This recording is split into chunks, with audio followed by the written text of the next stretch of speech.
Well, hospital porters, pride and dignity, stop the New World Order. Welcome to HPANWO TV.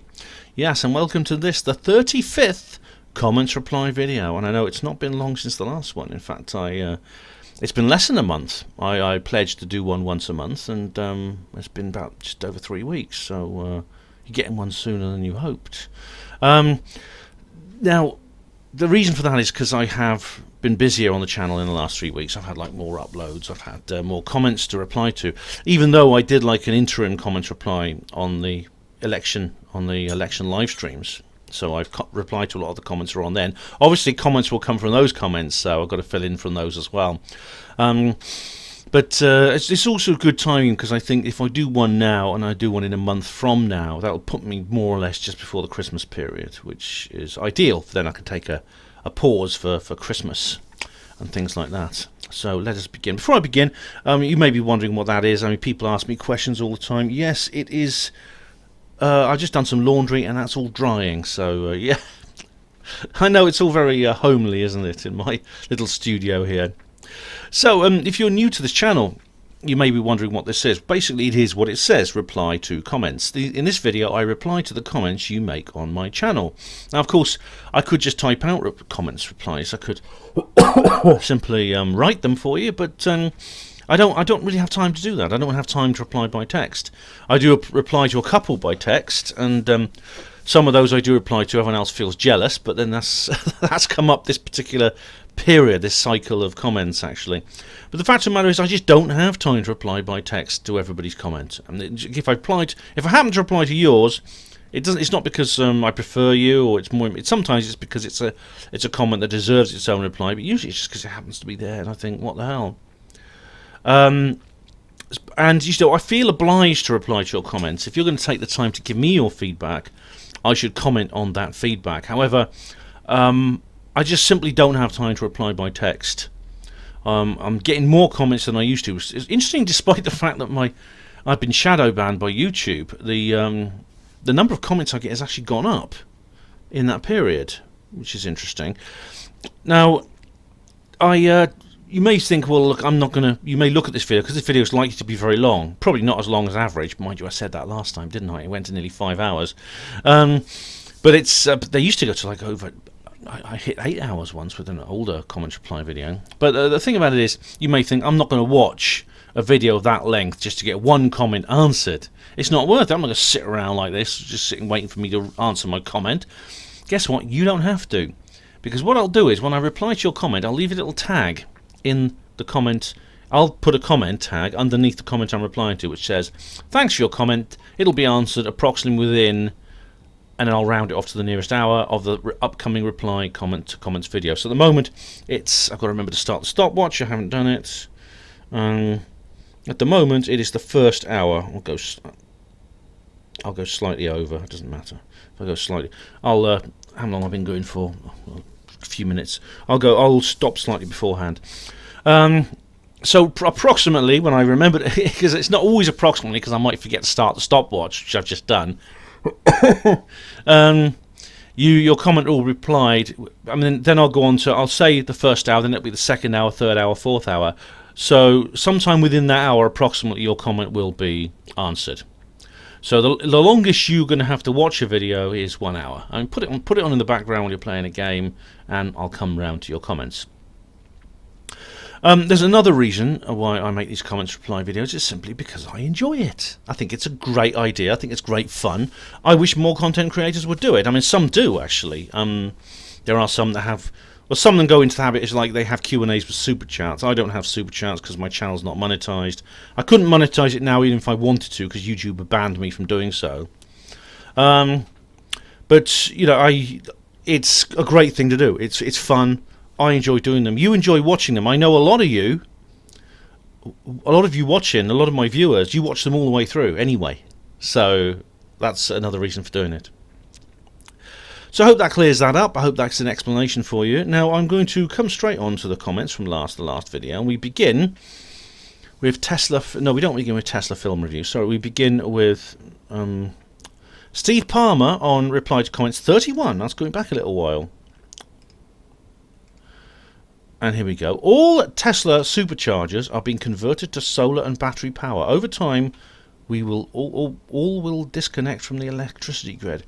Yeah, so I hear, Steve. Now, I know that Musk is very keen on this. He wants to have his cars run completely on renewable, hopefully generated, like I say, generated by solar energy. Now, the question is the entire electricity grid going to switch from the one we have now to renewable microgeneration? That is, people with their own solar panels, people with their own turbines. I mean, this has often been suggested. If so, then we'll see how that goes. But you know, a lot of the green environmentalists, especially the watermelons like George Monbiot, say that's not possible. We need nuclear power. It's not possible to run all of society on the scale of energy production we have now off renewables. And do you remember that film, what was it, the Planet of Humans? That film I reviewed. That's another one. So I still think that there is a suppression of free energy. There's a suppression of 0-point energy, and we're seeing it at work. Definitely. Reply to comments 34. The Crafty Nihilist says first comment. Oh, well, thank you, Crafty. Do check out the Crafty Nihilist's comedy video featuring myself called Ben Biden Booze. And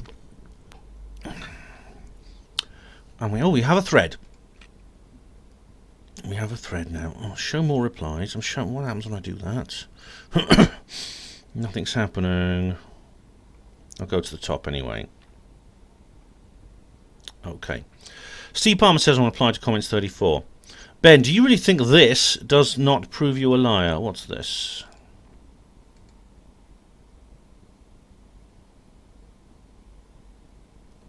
And nothing's happening.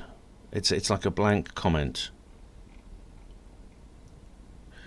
Oh, something's going wrong here. I don't know what it is. Oh, hang on. Oh, right. This is a video. I'm not going to discuss this video. It's from somebody I blocked. Okay, so please don't share that link. And David UK. Oh, David, I'm not going to read this thread out, actually. I'm going to delete it in a moment. But I want to say thank you to David UK for... Thank you for David UK Splendid Isolation sticking up for me. Thank you very much. So does Lime Specs. Thank you very much. And also Sonaris Ashtree. Thank you very much. I'm just gonna delete this. Hang on a sec. How do I delete comments? Because you're basically sharing a link from someone I've blocked because they're trolls.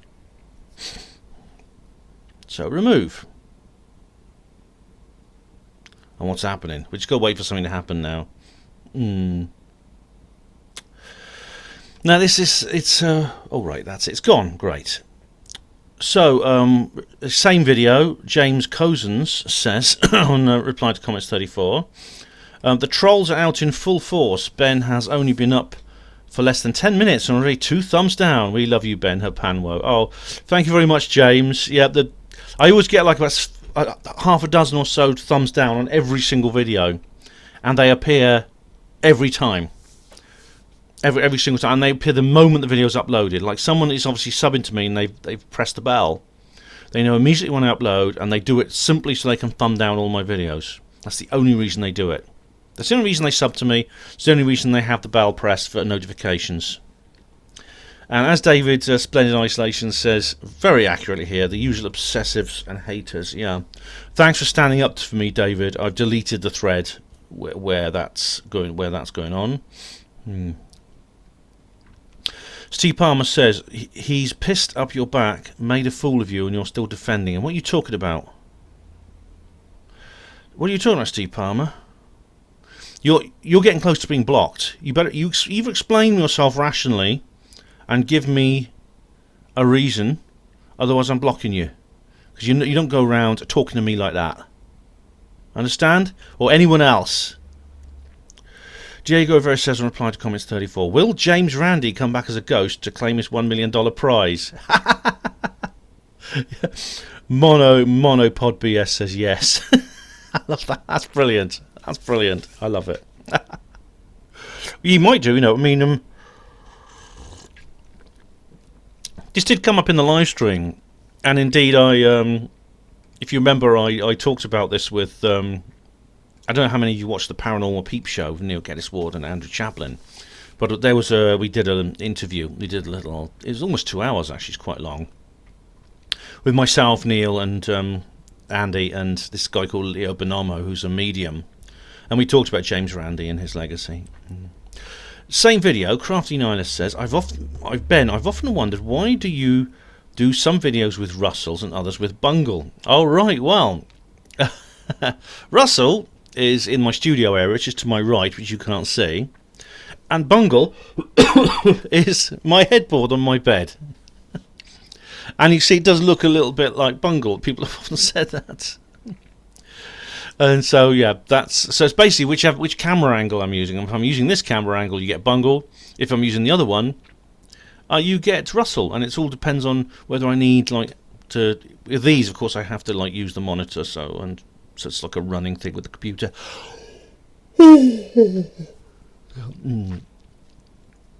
Steve071 says, Russell goes out visiting crop fields now and again. He does.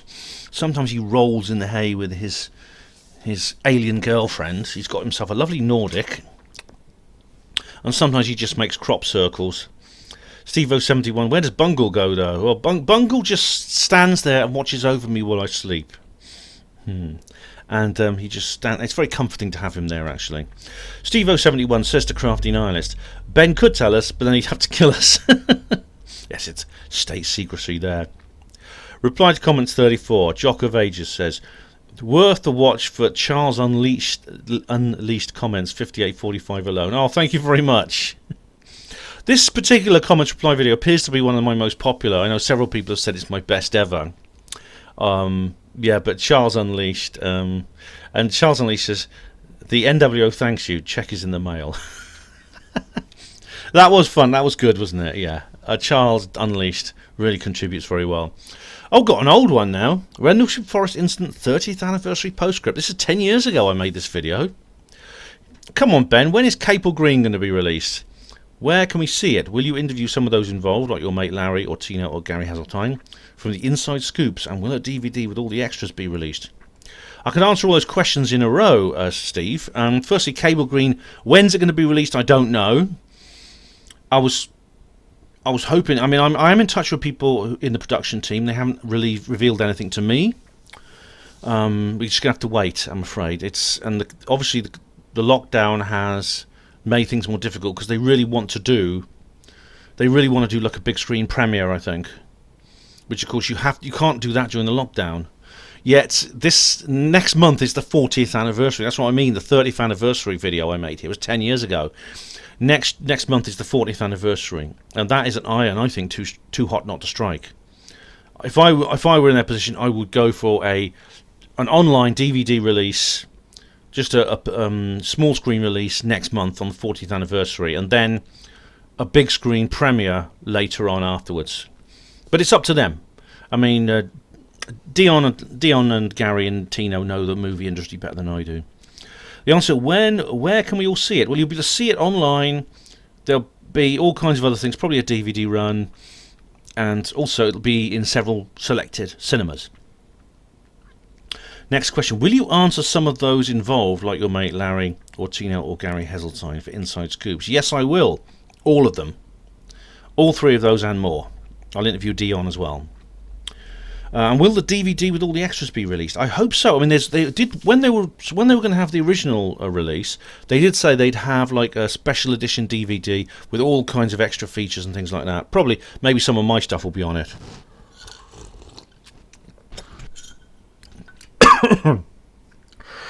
I might even end up doing an exclusive interview or something, which I can't put on this channel. We'll see how it goes. Oh, Steve071 is now he's now going to the Hellfire Caves. Part 8 of 10, the Hellfire Club Sandwich. Now this is one from 2011. I remember it's one of the last videos I made before I got kicked out of hospital portering. And Steve071 says, I love the thumbnail of that sarnie, Ben. I hope it tasted as good as it looks. It did. It was hot and spicy, and oh no, yeah, it was. I'll tell you what. I have to go back there one day. It was really brilliant. Okay, Confessions of an Alien Abductee, the Aftermath. This is another old video. Steve, you're going through all my old videos. Steve says that the show was the shit. Yes, it was. It was awful. Then Steve says, but what would you consider the best TV depiction of a possible true alien contact shown on a terrestrial station, if any exist, Ben? The answer is there was one in the 90s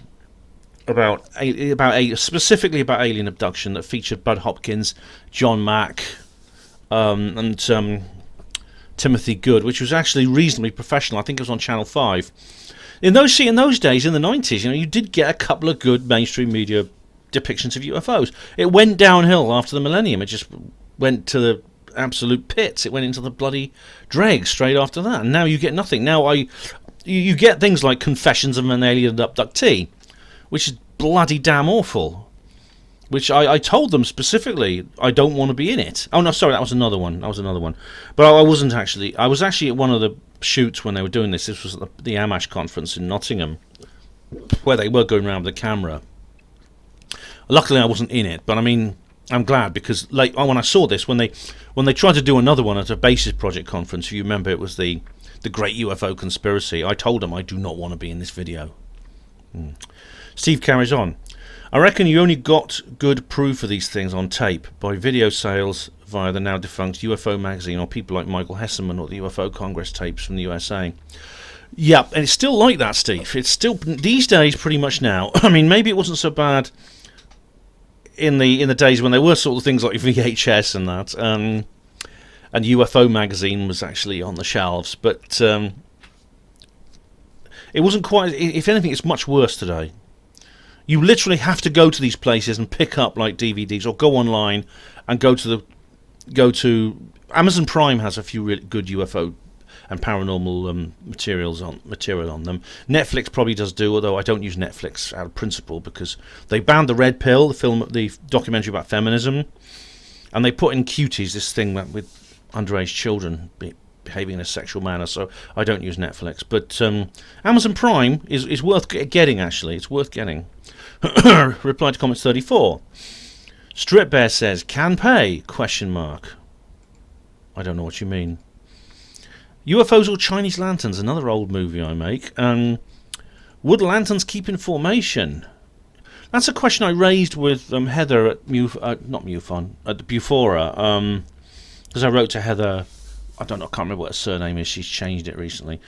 She's one of the officials at Bufora, and she said that sometimes they're tied together. I don't know. They seemed a long way apart. I mean, well, it probably was nothing. I mean, the round. I also wrote to them about the round circular thing I saw, the white thing, which they said might be They said it might be a balloon, but they weren't sure. And I just thought, no, it's not a balloon. It's not a balloon. That's the white spherical thing I saw in Oxford. And Crafty Nihilist says, Control 19 is a hashtag made by Thomas Sheridan, Ben. I've been using it too. It's to highlight the scamdemic. Yes, I think it was you who sent me the link.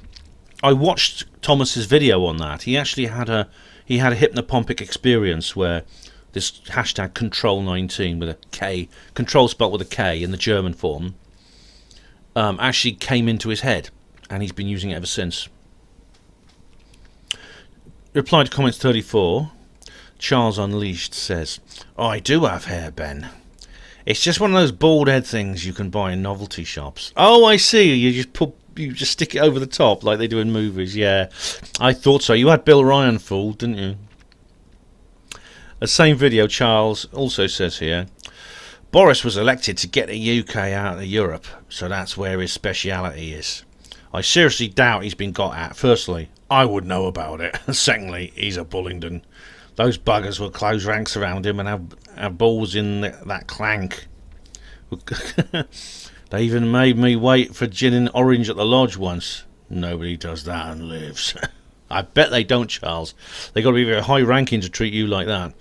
I think he has been got at. I mean, that's the only other explanation. He was an insider from the start, and you say he was in the Bullingdon Club, and that's true. I've done an entire video of why I think otherwise, but you know, I don't know what to make of it. What matters now is the effect, what he's doing now, the effect he's having, his impact at the moment. That's, I think, is what counts. It's his behaviour at the moment, his effect, his role is what counts. I mean, everything else really is academic. I mean, it's up to him now. I sent him actually a link to the YouTube recording of the film Who Dares Wins, which is a British movie actually from the 80s. It's about special forces and about they rescue hostages. So maybe that'll give him ideas, because that's where I think his wife and kid are at the moment. In the same video, Gary Robinson says, "Hi Ben, in regards to your commenters who are saying that the film industry is being damaged by people downloading films and shows, this is not strictly correct.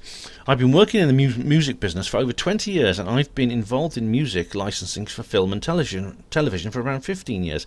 That's right. Gary, you told me that you composed some of the themes that Rich Planet use, which is great. Thanks.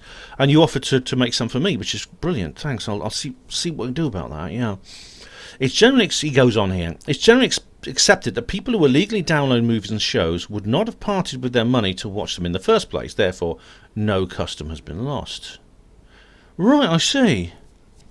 I didn't know that. That's interesting. I mean, the only ever time I've watched a movie illegally is when I literally cannot get it through the normal channels. In which case, there's no market anyway to damage. Okay, we have the big Scottish midgie on reply to comments 34. "Jesus, Ben, blackface, you went right up in my estimation. I just saw your impression. Fucking hell, that's the worst blackface I've ever seen. Were you pissed in a hot room with a family-sized Galaxy bar and couldn't find your mouth? Fucking hilarious, because... And before the bandwagon starts, I'm mixed race with a tiny cock, so don't have a go at me." Alright, Midgie. I won't, I promise. I promise I won't. No, don't worry. I actually put a text comment here. I'll go easy on you, Midgie. And I asked him, which video is it in? Now, this is interesting, because this is I did a video called US President Obama, and it's something to do with UFOs. I can't remember. I've got it on hang on, I'll look at it. I'll do what I always do. This is why I keep the HPANWO TV blog, because it has like pages, and it's not coming up. Oh yeah, it is. Okay, come on. It seems to be running slow today, my internet. Hang on. Let's have a look. Obama. What happens if I search for Obama? Because I did a video years ago. Hang on. Oh, I can't find it. Oh, I won't find it now. It was sometime when Obama got elected. I don't have time to find it now. But what it was, I dressed up as President Obama in every way possible, and I pretended to be doing the disclosure speech, and then someone keeps phoning me up telling me not to do it. And of course, that's controversial because I included face makeup. The thing is, what happened was YouTube deleted it. Now, they didn't delete it for hate speech or anything like that. They just deleted it because apparently it was deceptive marketing, which was probably just the excuse. Probably someone in the office saw it and decided to get rid of it.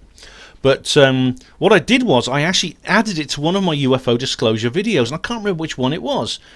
So I asked Midgie which one did he see it in, and he replied here, "Hi Ben, I don't know what video it was in, but I found a photo of it on Images. Just to make sure I was only having a laugh with my comment. I know you're a decent lad, might not agree with everything you say, but each to their own. I do enjoy your content. Keep up the good work. Peace, brother." Thanks, Midgie. Thank you very much. I don't know. It was a funny. I thought it was quite funny. I mean, I realise it's politically incorrect, but you know what I think of political correctness. And on reply to comments 34, we have the debut. We have on stage action. It's Steve Mumbling. It is the one and only Steve Mumbling. I was wondering when he was going to turn up. "The more I look at Trump, the more I realise everything about him is fake. He even has a fake Melania." Let's have a look at this. What's this? Does he have a body double for Melania? New photo reignites wild Melania Trump body double. It wouldn't surprise me, actually, if he uses, like, it's possible she may not be at certain events that he wants her there with him, and he has, like, a model who looks like her, like an actress to play her. As for the rest of your video, it's just the usual rubbish. No meaningful responses. Really? Well, I'm doing my best, Steve, alright? I mean, if you mean meaningful, meaning... What? Could you describe what a meaningful response would be? And you know as well as I do that you don't debate anyone. I do. I'm debating you right now. Here we go again. Okay. You hide behind Sugrin and your comments reply videos. This is because you know how ridiculous nonsense would be completely debunked. Your ridiculous nonsense would be completely debunked within minutes. No, I don't. I don't hide behind Colin Sugrin. I object to what you said about him. This is simply the fact. All you have to do is issue a public apology to him, and it's all over as far as I'm concerned. And I'm happy to do live streams with you and everything. All you have to do is issue a frank, full, sincere, unconditional apology in public for what you said to Colin. And let's face it, Steve, what you said to Colin was horrible. And you know, if you said that to someone who regularly comments on my video, I'd block you. Or you said that to me, I'd block you. It's not an excuse. And you think the reply to comments videos aren't debating? I spend a large proportion of these videos, these very lengthy uploads, addressing your points. So what are you talking about? He carries on. So does Alan. That's why he won't debate anyone who knows anything about Apollo. Marcus, have you seen the debates he's done with Blue Earth thing? You know, when he did the debate when Blue Earth thing came on with the Apollo detectives, Marcus went on to... He's done hours of debates with Blue Earth thing. Just check his channel out. What on earth are you talking about? Marcus Allen won't debate anyone who knows anything. What are you talking about? Here we go. Care to comment on the last couple of videos I did about Alan at the BIS? Oh, you've done a video, have you, Steve? Let's have a look. Let's have a look. All right. Everything's running slow. I've got to wait for it to just open. Issues with every aspect. Oh, here we go. All right, Steve has done some videos. Right. I'll watch. What I'll do, Steve, I'll look through these. I may put a comment on, or I might even do a reply to I might even do a reply video to you. Sonara's Ashtray. Hi, Sonara. How you doing? Says most celebrities have numerous body doubles. Yeah. Why wouldn't she? Yeah.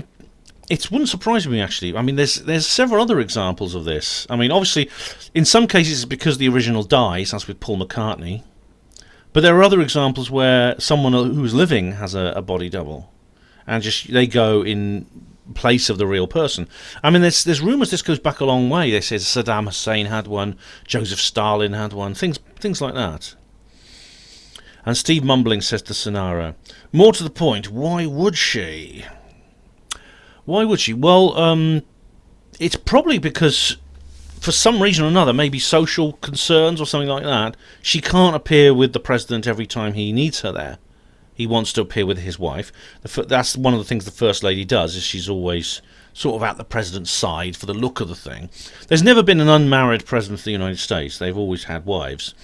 And indeed, the role of the consort of the president is that sort of thing. I mean, if Hillary Clinton had been president, then he'd have been the first gentleman. Bill Clinton would have to be the first gentleman. He'd have had to do it. So yeah, maybe she has a lookalike actress to play her. Yeah. Reply to comments 34. Gary Robinson says in response to that. Hi Ben, in regards to the guy who gave me a hard time for having a mask exemption, I remember you saying, Gary, yeah, someone had a go at you in the shop, didn't they? Yeah, I remember he also complained that the aisle in Tesco was too narrow for us both, since I didn't have a mask. I told him he would just have to wait. Yeah. Well, you're not responsible for the architecture of a supermarket, are you, Gary? I mean, what does he want? Despite his complaining, he still walked past me, so I doubt he truly believed he was in danger. Today I went to Ashridge House in Hertfordshire with my family. which is the house where Queen Elizabeth was arrested on the instruction of her sister Mary, and not Hatfield House, as is often misquoted. Oh, really? Yeah, that's right. She thought she was going to be killed. I remember, because Mary was like whacking the heads off almost everybody she could think of, and she pretended she said she was pretended to be pregnant and was going to have a baby. And then in the end, she didn't have a baby. She just died, and apparently she'd had cancer the whole time. So Queen Elizabeth was not only released. This is the first Queen Elizabeth, not the second one. She was not only released. She found she ascended to the throne. Yeah. I was buying tickets for the gardens, and I was asked to wait inside their cafe in the corner. An old guy came bounding in after me and began telling me off for pushing in line as he was waiting to order food.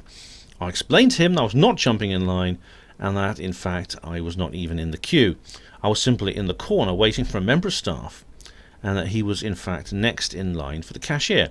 Annoyed at his mistake, he began berating me for not having a mask. Gary, that really bugs me when people do that, right?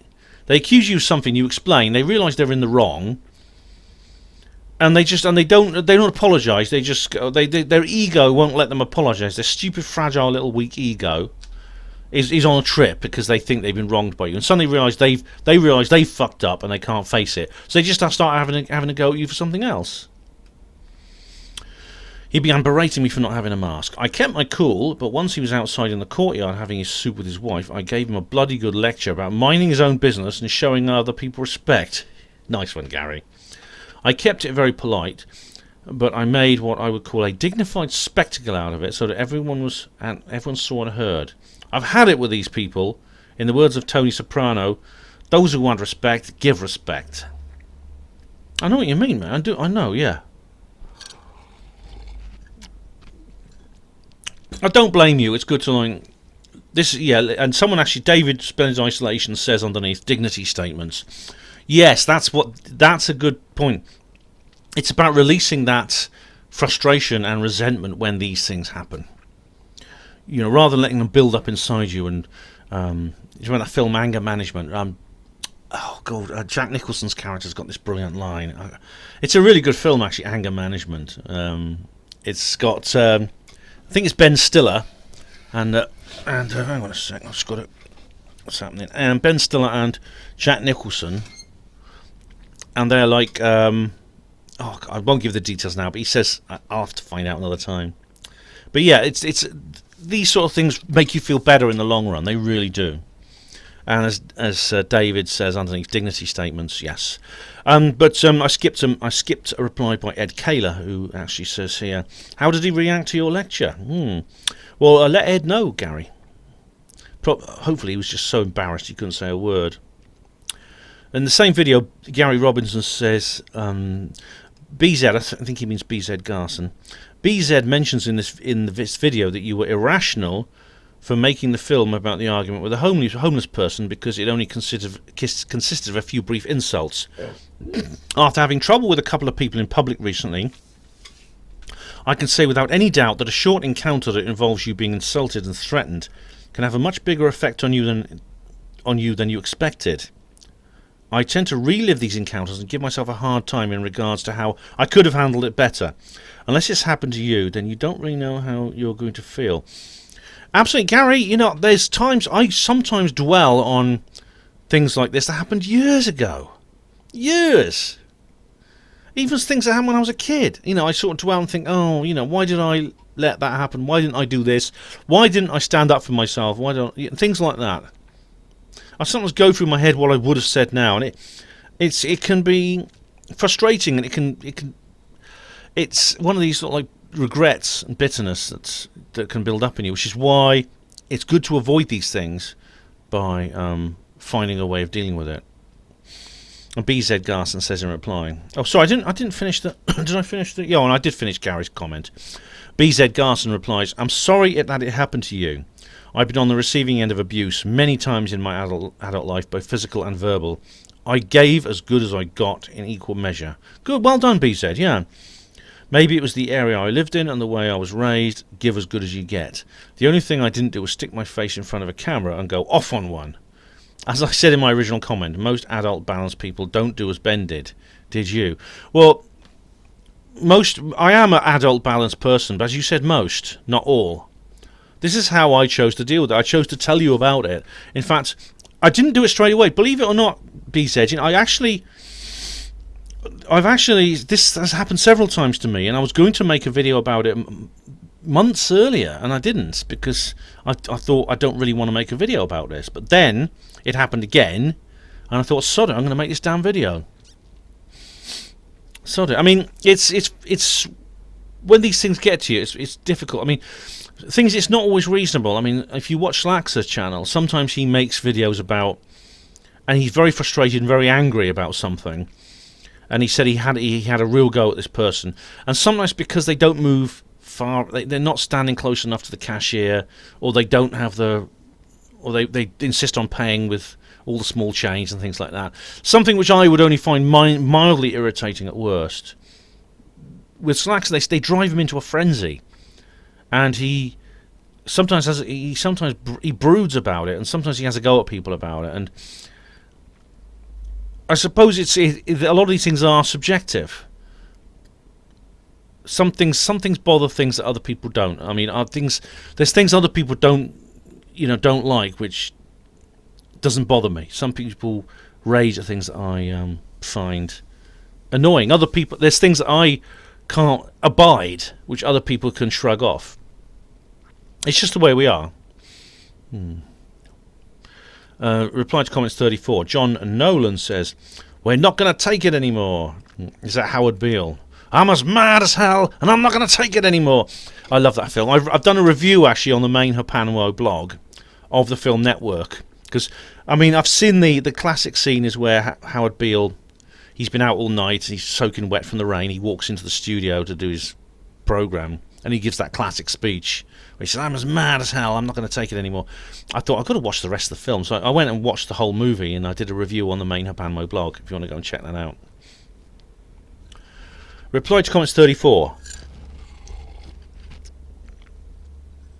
Steve Mumbling says, "Just to answer these two simple questions." All right, you want me to answer questions, Steve? You ask the questions, I'll answer them. Fire away. Okay. If Trump said he looked into the Roswell incident, and the truth is it's a mogul balloon string, would you accept that? Okay, that's the first question.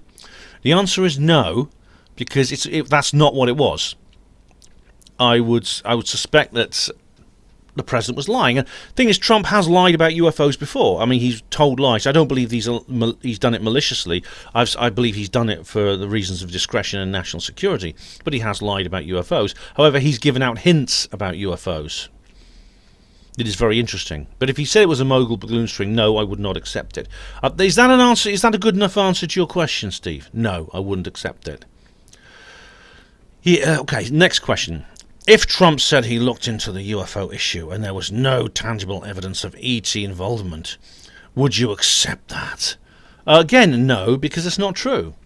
I mean, Trump is not the be-all and end-all of everything. I believe he is a good president. I believe that he is the president of the United States who's a populist. He's outside the normal chain of command of politics, which is why they're so desperate to get rid of him with, scandals about the Russians and impeachment and electoral fraud. They're trying to get him out because of that. This does not mean he's perfect. This does not mean he's not above playing a bit of four-dimensional chess with, well, sometimes with us. It's like, what they said in The Matrix, when, do you remember that the Oracle lies to Neo? Do you remember? There's a great difference between walking the path and knowing it. So the answer to both those questions is no. Now, please don't accuse me of not answering your questions again, all right? If I had to edit this, how long have I been going for? I'm going to put the exact time. 24 minutes. So I've been going for about 40 minutes. I'll put in... No, I'll leave it. You can watch the first hour, Steve. It won't kill you. Okay, next question. It's Steve again on the same video. You don't know the mogul balloon string for Roswell is bunkum. You may have that opinion, but you can't possibly know that as fact. I have looked into this. I mean, for example, when in '97, when the whole thing was released, when the whole Project Mogul thing came out, I wasn't really into UFOs very much. It was a couple of years later. I think it was around about 1999 or 2000, I started really getting into UFOs seriously. And I examined this case. I examined the critics of it as well, the people who are promoting it. You know, there's Carl Flock and people like that, and of course the skeptics were jumping all over it. There was that Richard what's his name? The guy from New Mexico, the New Mexico skeptics. He was promoting it. The guy who looks like the art. He's got hair like the guy who does the paintings on TV. the famous artist on TV. What's his name? But yeah, so I looked at that, and I looked at the other side of the story, and I think it's just another part of the cover-up for reasons that I've explained. I think the 1997 release was disinformation. So I don't know if I don't know it as fact. I mean, to know something as fact, I'd have to get a time machine, go back to 1947, and just stand there and wait for the flying saucer to crash in the right place. And even then, you know, someone could say, well, you'd say, well, they gave you some kind of mind-altering drug to make you think you saw a flying saucer when it was a mogul balloon. So, if you want to get into philosophical skepticism, then you have to just go back to I think, therefore I am. But so I can't know it as fact, but I'm as sure as it's possible to be sure that the mogul balloon explanation for Roswell is bunkum. Steve goes on. I can guarantee Trump won't be disclosing anything related to ET visitation or interaction with us because it's not happening. There's nothing to disclose. Well, firstly, it is happening. There is something to disclose. Whether Trump will disclose it now, Steve Bassett, of course, who I've just interviewed, he's given Trump up for lost. He's just waiting, hopefully, for when Trump leaves office, and banking on other people within the UFO community. However, I think Trump has a good chance of being the disclosure president. I really do. So it's possible he will. It's possible he will. On reply to comments 34, we have the one and only proselytizing Orthodox Pentecostal trans rabbit, who says Orgonite looks pretty, and that is enough for some people to believe it has mystical woo powers. Well, it does look pretty, but the actual Orgonite, the science of Orgonite, is complicated, but it can be found. There's like Psych-Orgo, which is Leon Southfield's website. I do recommend. Leon Southgate and several others as well. There's orgonomy.org, James DeMio's website, and things like that. And Charles Unleashed says underneath to that, there's a song about that, and what is it? Help local business. Oh, no, Review your local now. Support local businesses you love with a little help from Google.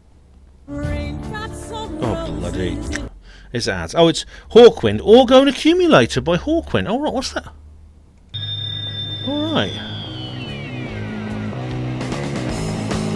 So Orgone Accumulator by Hawkwind from the Space Ritual album, 1973. All right. All right. Thanks, Charles. Charles, I don't have time to listen to that now, but I'll have a listen to that song later. Blimey, Orgone Accumulator. Oh, wow. Alright, there's a song about Orgonite, Orgone Accumulator. Ed Kaler says on reply to comments 34, where's Colin's channel? Do you mean Colin Woolford? It's called Blue Wool. I can't remember it's called Blue Wool something or other. Charles Unleashed says next to Colin's shipyard. Oh, very good, Charles, very good. And Ed Kaler says, very funny, not. Oh, come off it, man. Charles says in reply, it is if I say it, mush, hamburgers with legs, remember? Hamburgers with legs. It is if I say it, mush, hamburgers with legs. Yeah, Ed Kaler, he really is a hamburger with legs, isn't he? I think he's a Big Mac with legs. I think he's a double Whopper with legs.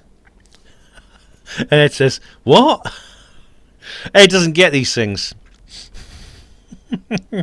Charles Unleashed says, they let you out of the cloning lab without downloading your protocols. Kissinger goofed again. Yeah, Ed, it's a long story, but you've got to watch the interviews with Charles and Bill Ryan, which have kind of, I think they've disappeared now. Ed says, I'm afraid you're not making any sense. I'm reporting you to YouTube.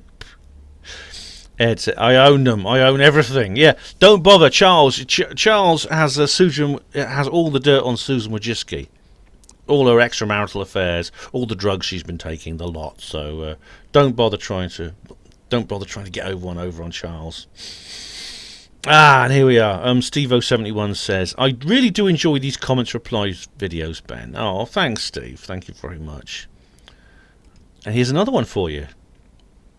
That's right. You get another one. And Ed says, the greatest comments reply video ever. And I say, thanks, Ed. I actually wrote a little text comments there. So thank you very much, Ed Kaler. And Charles says, of course it was. I'm in it. Exactly, yes. 777 says in reply to comments 34. Oh, it's a YouTube link. I'll just put in a tag and then I'll click the link. What have we here?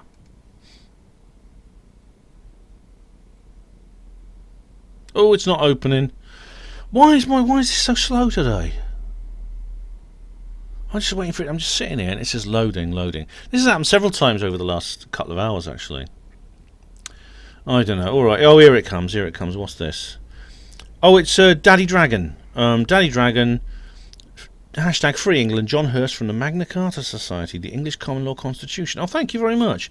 I like Dragon, actually. I think he's cool. He does some good videos, actually. So thanks very much for that, 777. The James Randi Death live stream. Matthias Hopkins, 1981, says, Ben, I think you're a total skeptic and you pretend to be a believer to infiltrate the truth movement and ufology.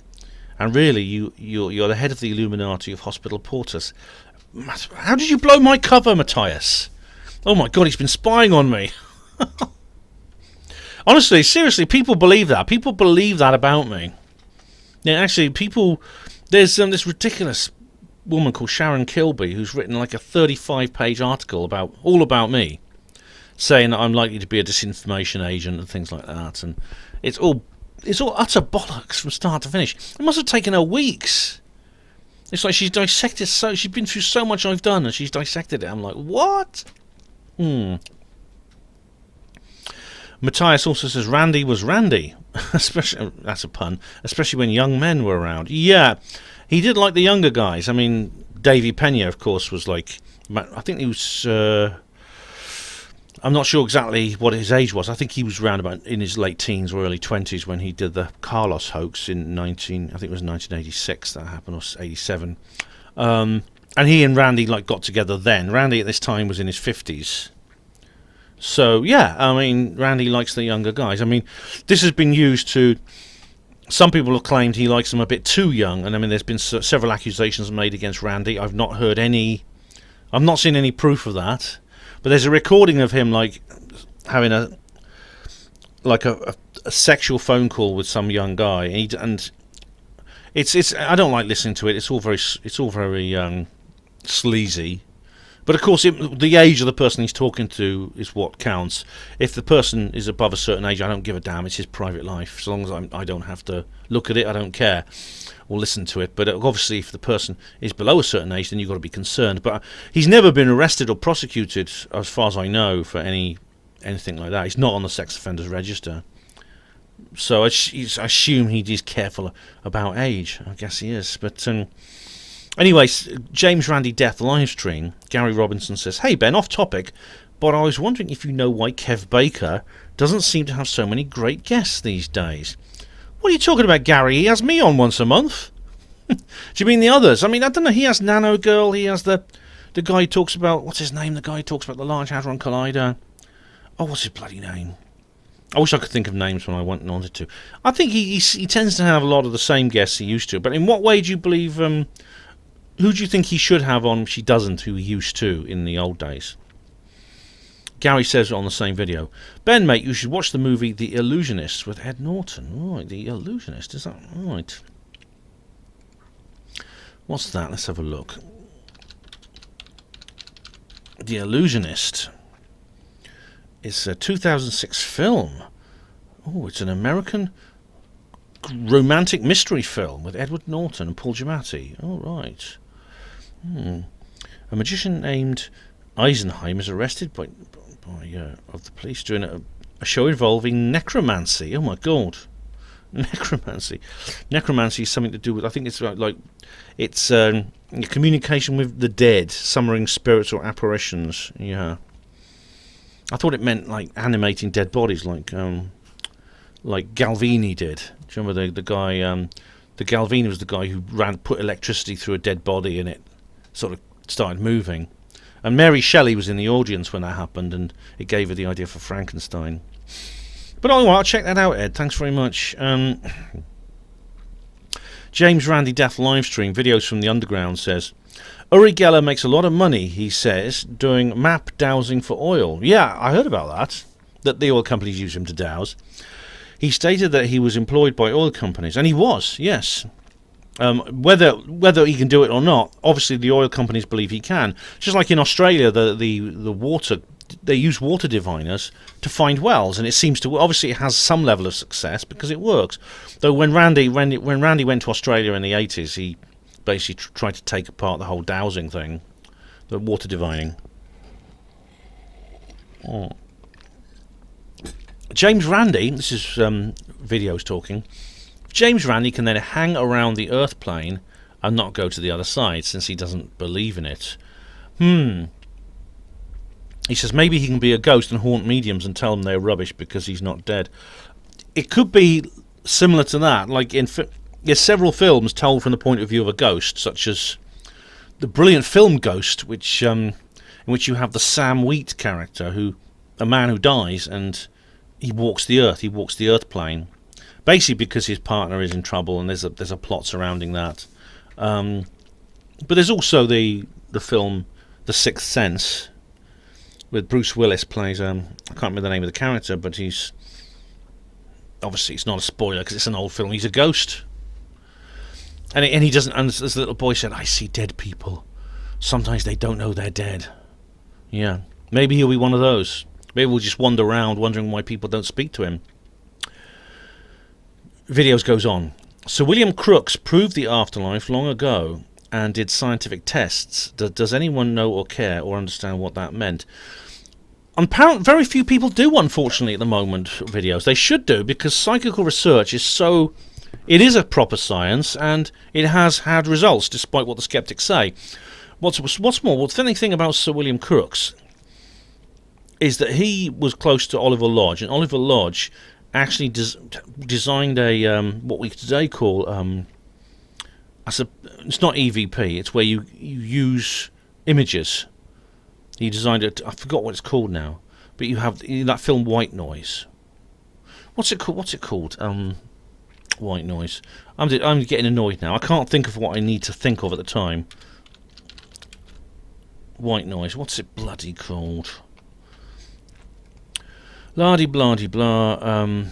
The electronic voice phenomena. Yeah, it says that. But there's another word for where you have images as well. And I can't remember what it's called. There's a word for it in psychical research, which I can't recall. I can't remember what it's called. But basically, they teamed up with John Logie Baird, and he went on to invent the television. But the work he did on the television set was actually came out of that psychical research. It's a very interesting story. Someone wrote a book about Baird, and about it all comes out in that. But so the television, this one-eyed monster that controls our minds all across the world, began as a machine for communicating with spirits. It's interesting, isn't it? Oh, David Smith says, nobody's proven an afterlife exists using any scientific method. Incorrect, David, incorrect. It is easy to repeat the claims, but let us know when you can show good evidence for them. Well, that's kind of contradictory, because if you repeat the claims, if you repeat experiments to get the same results, that is good evidence. So I don't know what you mean there. That's a kind of a oxymoronic sentence you just gave there. James Randi Death livestream. Pauline Phillips says, I haven't watched this yet, Ben, but I could have sworn he died a few years ago. The Mandela effect. How ironic would that be?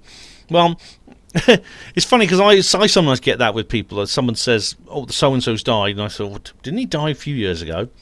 In the case of Randy has been very quiet over the last decade. I mean, he stepped down for his active role at the JREF, and he just spent time at home. He still did a few appearances. I mean, funnily enough, when I saw him live in 2010 in London, it was kind of towards the end of his active career. But he has been a lot quieter later. It's true. But that may be why you believed he died. But honestly, though, I mean, it's going to have a big impact. When he dies, there's going to be a huge impact, definitely. Gary Robinson says on the James Randi Death live stream, "Hey Ben, in your recent comments reply video, you asked me what the joke was between Edison and Tesla that caused them to fall out. I've got a couple of Tesla books, which is where I read about it. I can't remember the exact details, but I think there was something that needed to be fixed at Edison's workshop, which was considered to be a very difficult task. Edison was talking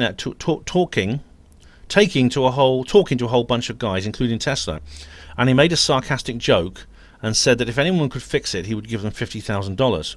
Tesla was not able to pick up on the sarcasm because English was not his first language, and so he truly believed that he would receive the money for fixing the machine, which he did. Upon asking for the money, Edison explained to him that it was a joke. Tesla was not impressed and decided to leave." Was that really what it was about? I don't know about this, but if you can, obviously I could look into this and find out exactly whether it's true or not. Was that the basis of their entire conflict? I don't know, but I appreciate the information. And I did I put up a community notice saying, "Apologies, I will not be able to do a Halloween live stream because of a family issue." That's true. Basically, I had to help my daughter with her party, basically, which I went to, but I did the other video, if you remember. And Stephen Garrity says, "Hope everything's okay. I followed your vids for a while. Hope to see a new vid soon. Take care." Thanks very much, Stephen. And of course, I did end up, even though I didn't do the live stream, I did a Halloween. I did take time in basically later on in the afternoon, later on in the evening, just to slip into the kitchen and do like a little video with me in costume. A Crafty Nihilist says, "Take care, Ben, and lots of love." Oh, thanks very much, Crafty. Pardon me. Reply to comments 34. Fairy Trish said, "Hi Ben, I really enjoyed this vid." Oh, thank you very much. Thank you very much, Fairy. I'm pleased you did. Hang on, what's going on? Hang on. Okay, reply. Thank you very much, Fairy. I'm glad you did. This does seem to be a very popular. It does seem to be a very, very popular video of mine. Steve Palmer says, "Hope this is a more polite comment, Steve. SpaceX has released its terms of service to beta testers, and it makes a strong statement about Mars's future government. SpaceX Starlink user terms of service declare Mars as a free planet." What's this all about then? SpaceX Starlink user terms of service declare Mars as a free planet. Right, about Mars's future government. Well, you see, until someone lands on Mars, and which hasn't happened yet, and well, maybe in the secret space program, but not publicly, how can you talk about Mars having a government? I mean, Steve, there are several outer space treaties being tabled about the use of space. I mean, this has come up with the moon landings because the US wants to make the places where the Apollo missions landed essentially sort of monuments. He wants to turn them into national monuments. Now, leaving aside, let's just assume that that the Apollo missions really did land there. The point is not whether they're there or not. The point is that does the United States have the power to take an entire section of the moon's surface and say this is a national monument of the United States? In terms of sovereignty of extraterrestrial bodies, that's something that's going to have to come about. And we essentially went through the same thing during the colonial period and during the exploration period. For example, when landing on Antarctica or something, or when someone explored this, when Stanley Livingstone or whatever, David Livingstone went into Central Africa. What is the law regarding those activities? I mean, contrary to popular belief, what you're told about evil white men, people like Livingstone, a lot of the areas they actually designated as British colonies were actually uninhabited at the time. So you could say that's terra nullius. We have the right to acquire this as part of our empire. But it's when it comes to Antarctic, obviously there's no native population at all. When Mars, no native population, or well, who knows what little aliens might be up there. But I'll have to look about this. I'll have to look into this in more detail, Steve. So I appreciate you letting me know about this. But a company like SpaceX cannot declare anything. Cannot simply declare. It doesn't have the political right or the legal right to declare a planet anything. They don't own that planet. This is something that's I think this, as space exploration develops, this is something that's going to have to be dealt with by the lawyers. There's going to have to be some kind of interplanetary treaty in the same way as there's been international treaty. Jason Gavea says on Halloween 2020, new video, hello Ben. Hello Jason. How are you? I enjoyed making this actually, it was fun. Ravenhill, the old Saxon sword merchant of 1968, says on Halloween 2020, happy Halloween Ben, hope it's a good one. Thanks Ravenhill, I hope you had a good one too. And now we have, where are we now? Daniel Bostock, hello Dan, how are you? Are you making some more tunes? I love your videos, and I love your videos and songs, they're so funny. On Halloween 2020. At first I thought it was Jimmy Savile. Oh, Jimmy Savile. He and Peter Sutcliffe have been reunited at last, haven't they? In hell. Dangerous Dan says same here. Oh, good. And Grumpskull says, nah, he doesn't have a child on his knee. Yeah. Charles Unleashed says, Ben is slightly similar to... It's slightly slimmer, than Ike. Am I? Well, that's something, slightly. And Sarah A. Hello, Sarah. How are you? I don't think Ben necessarily knows who Yaniv is, but please search LMAO. Do you mean Jessica Yaniv? Because... Oh, I know who that is. Yeah. Jessica Yaniv is this transsexual from Canada who is basically making a massive noise everywhere he or she or they or ze or whatever they're called go. They obviously try and stir up trouble. They'll walk into ladies' salons and ask to be waxed, and the women say, no, we can't do that. We only, you have to go to a male salon to get your balls waxed. And she says, oh, I'm a woman, how dare you? I'm gonna report you to the Canadian Human Rights Commission. And of course, Canada is a very unbased society, and it is very left wing. So she's always he or it or whatever it's called is always in court making trouble and getting online and saying horrible things on saying horrible things on the YouTube.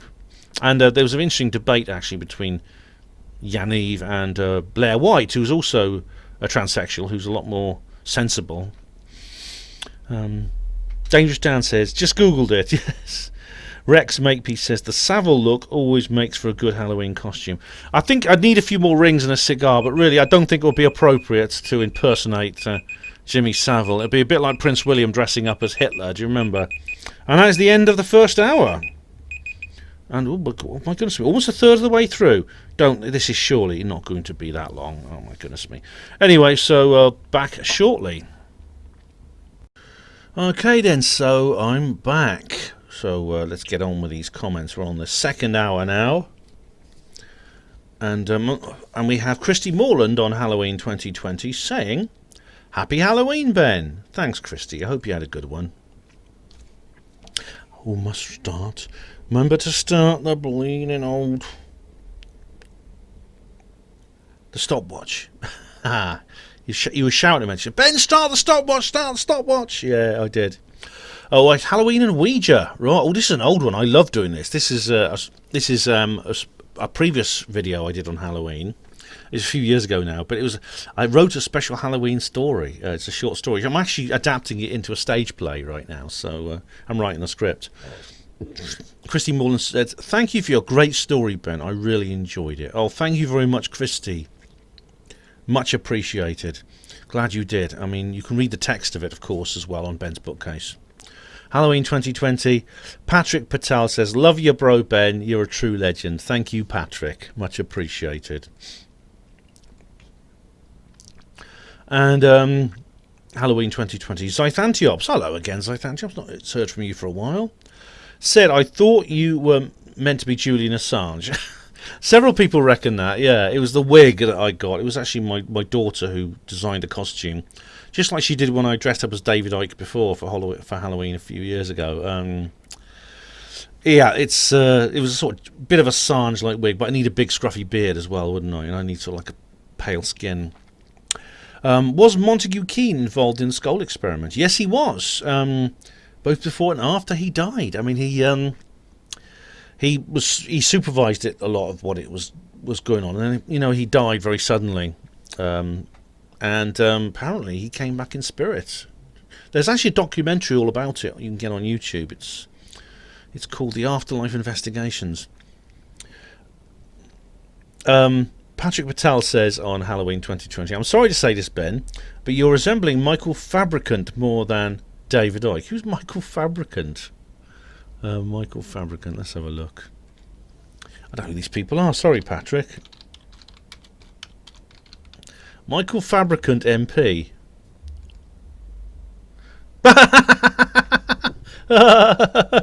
Yes, he's an MP for Mid Staffordshire. Oh God. Oh yeah, I see what you mean. True, Patrick. Yeah. Ed Kaler says, "Scary outfit for Halloween. You look a bit like Wurzel Gummidge, who's had a wash." You see, Ed, that's what David Icke looks like, doesn't he? Same video, John Nolan will say, "Steve Mumbling will love this, Ben." And he has 3 jack-o'-lanterns. Green Man said, "First thing I thought, Jimmy Savile." Oh my God, I've got to be careful with these costumes, aren't I? So I don't look too much like people. I need big, like I said, I need all the rings, and I need a cigar and a kid on my lap. Green Man says, "I like the wig, keep it." Oh, I have got it. I'm not going to wear it, but I might wear it on special occasions again. Grump Skull says on the same video, "Tell us more about the hollow moon, Mr. Icke." Oh, Grump Skull, was it really that good?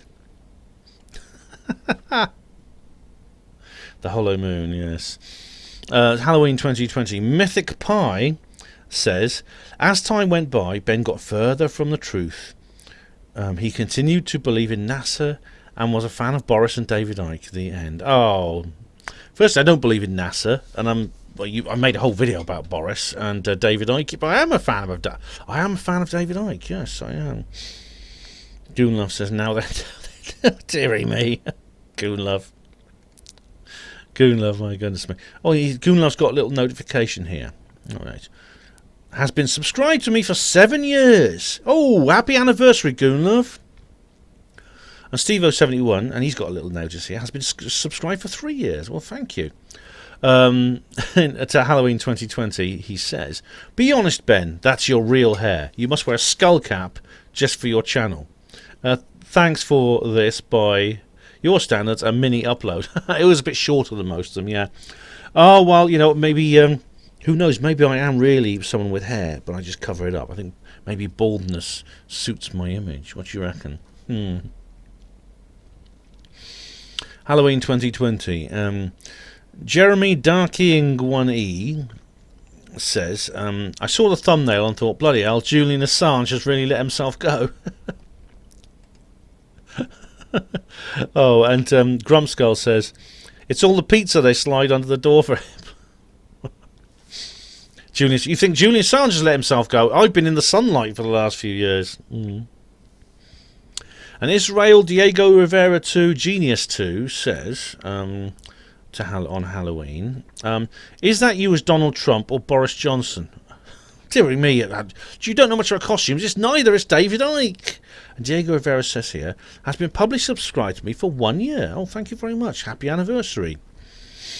Woden20 says on Halloween 2020, word on the streets, November is going to be full lockdown. Too many small businesses still have some life. Well, Woden, unfortunately, that happened, didn't it? It was actually on the 5th, ironically, it was the 5th of November. Yeah, and remember when the government imposed full lockdown on the entire country. This is due to end on December the 2nd, but you know what? They're already talking about extending it. They're already saying we might get another spike. I said this would happen in my Lockdown 2 video, didn't I? Yeah.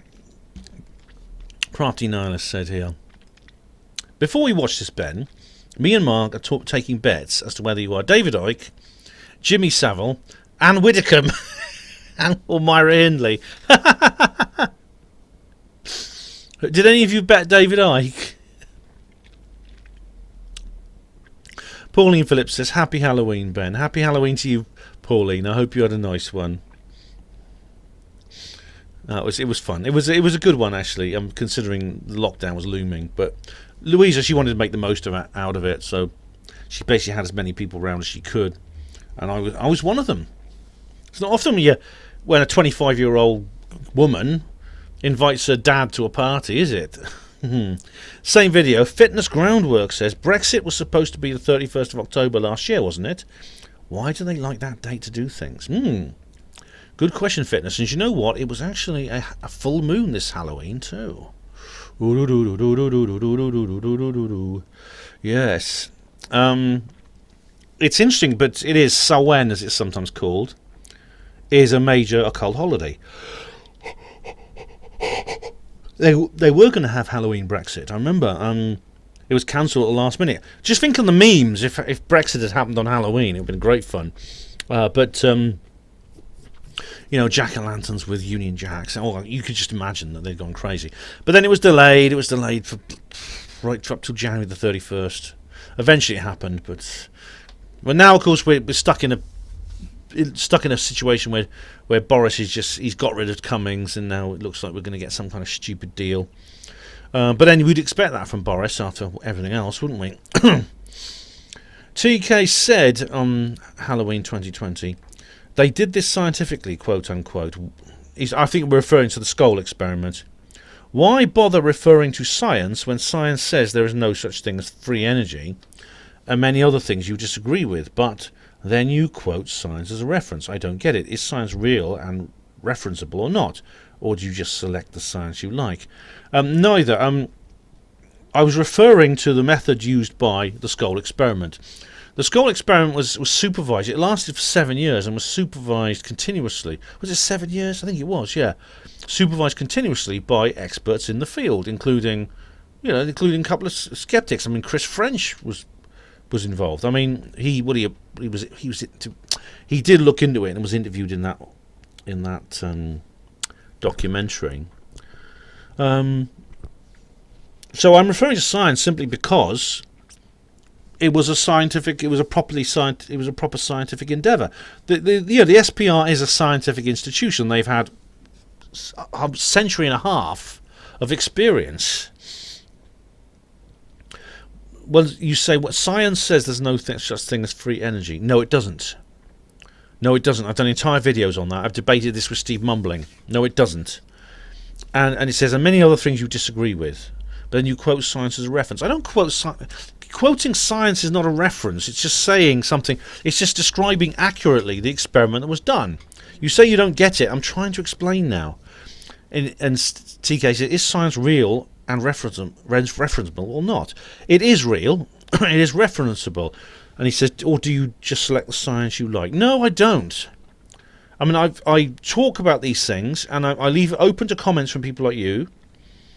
And if you think I'm wrong, you can say so, and we'll explain it, and we'll talk about it.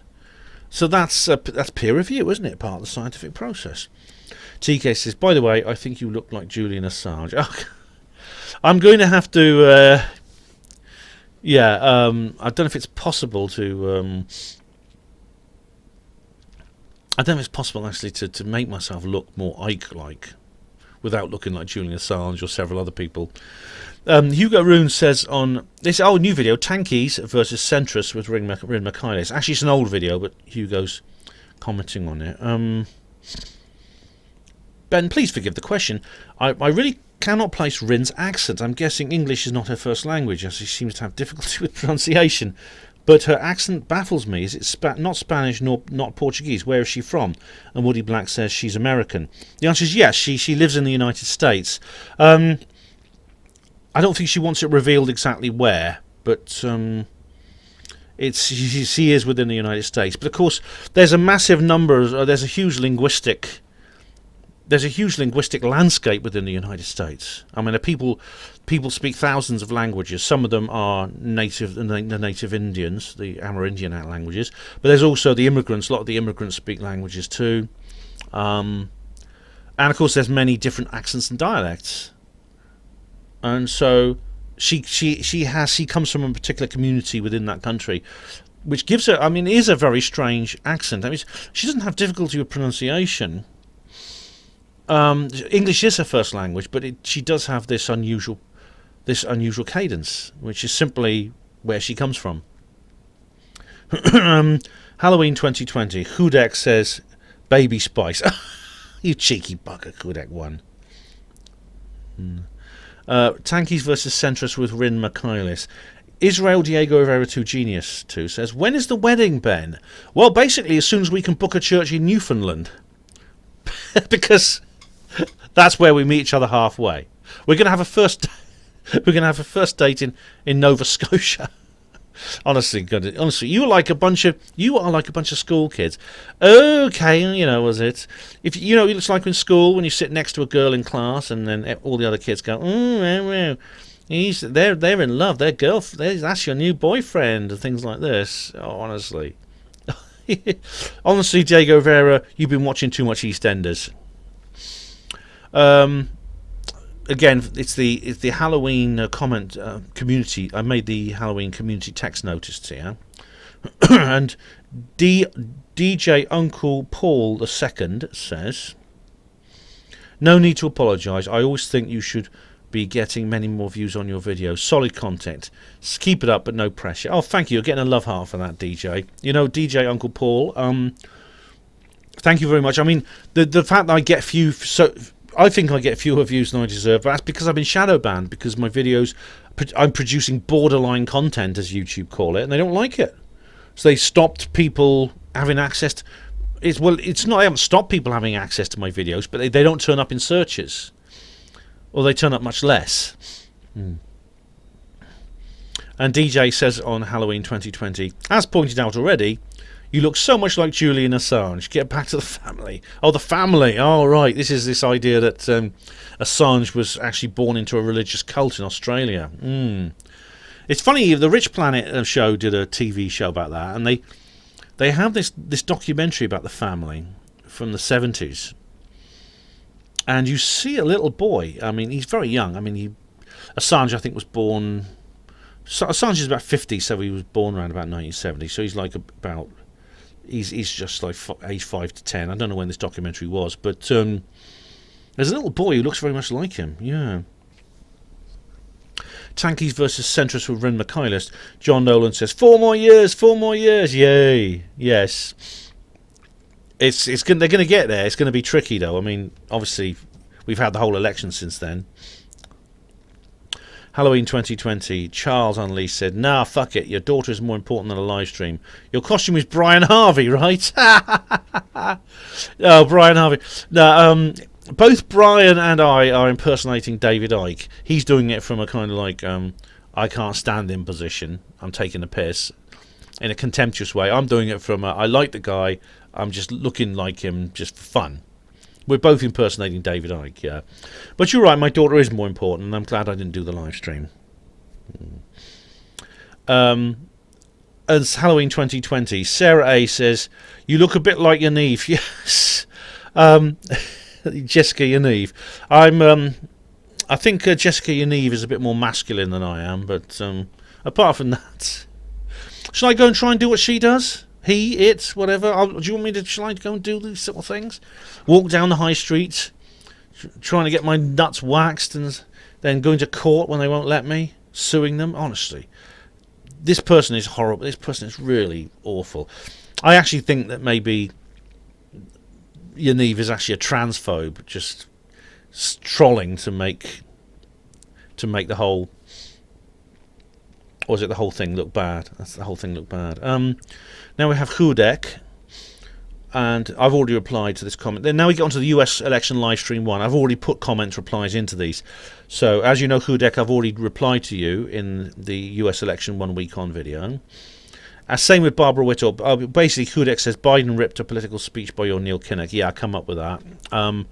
Barbara, I've replied to you in the US election 1 week on. I don't even need to read these comments because you'll find them. This essentially is like an interim comments reply video I did called US election 1 week on. Crafty Nihilist, the same. What I'll do is, if anyone has posted a comment after I put in the tag for the US election live stream 1 week on, when I reply to comments there, I will reply to those comments because these are like new comments that have happened since. So, Crafty Nihilist, Izzy Smart, good morning. Izzy Smart just says good morning. Hudek as well says you put a dent in that Jack. Oh, right, yeah, I didn't so much put a dent in the bottle of Jack Daniels, I bloody caved it in. Anyway, I have Tankies versus Centrists with Rin Michaelis. And we have Charles Unleashed saying, oh, this is a song. It's song lyrics. Benji Boenji, Banana Fana Fofenji, Fi Fi Mo Menji, Benji, Rin Bobin, Banana Fana Fofin, Fi Fi Momin, Rin. Perhaps if you whistle the tune, it'll make more sense, Charles. I don't know. Okay, so election 2 live stream already done. Another one I've done on. Here you go. Why I still support Boris. Right. Rex Makepeace. That's a good name. Do you remember Dempsey and Makepeace? That was a good series.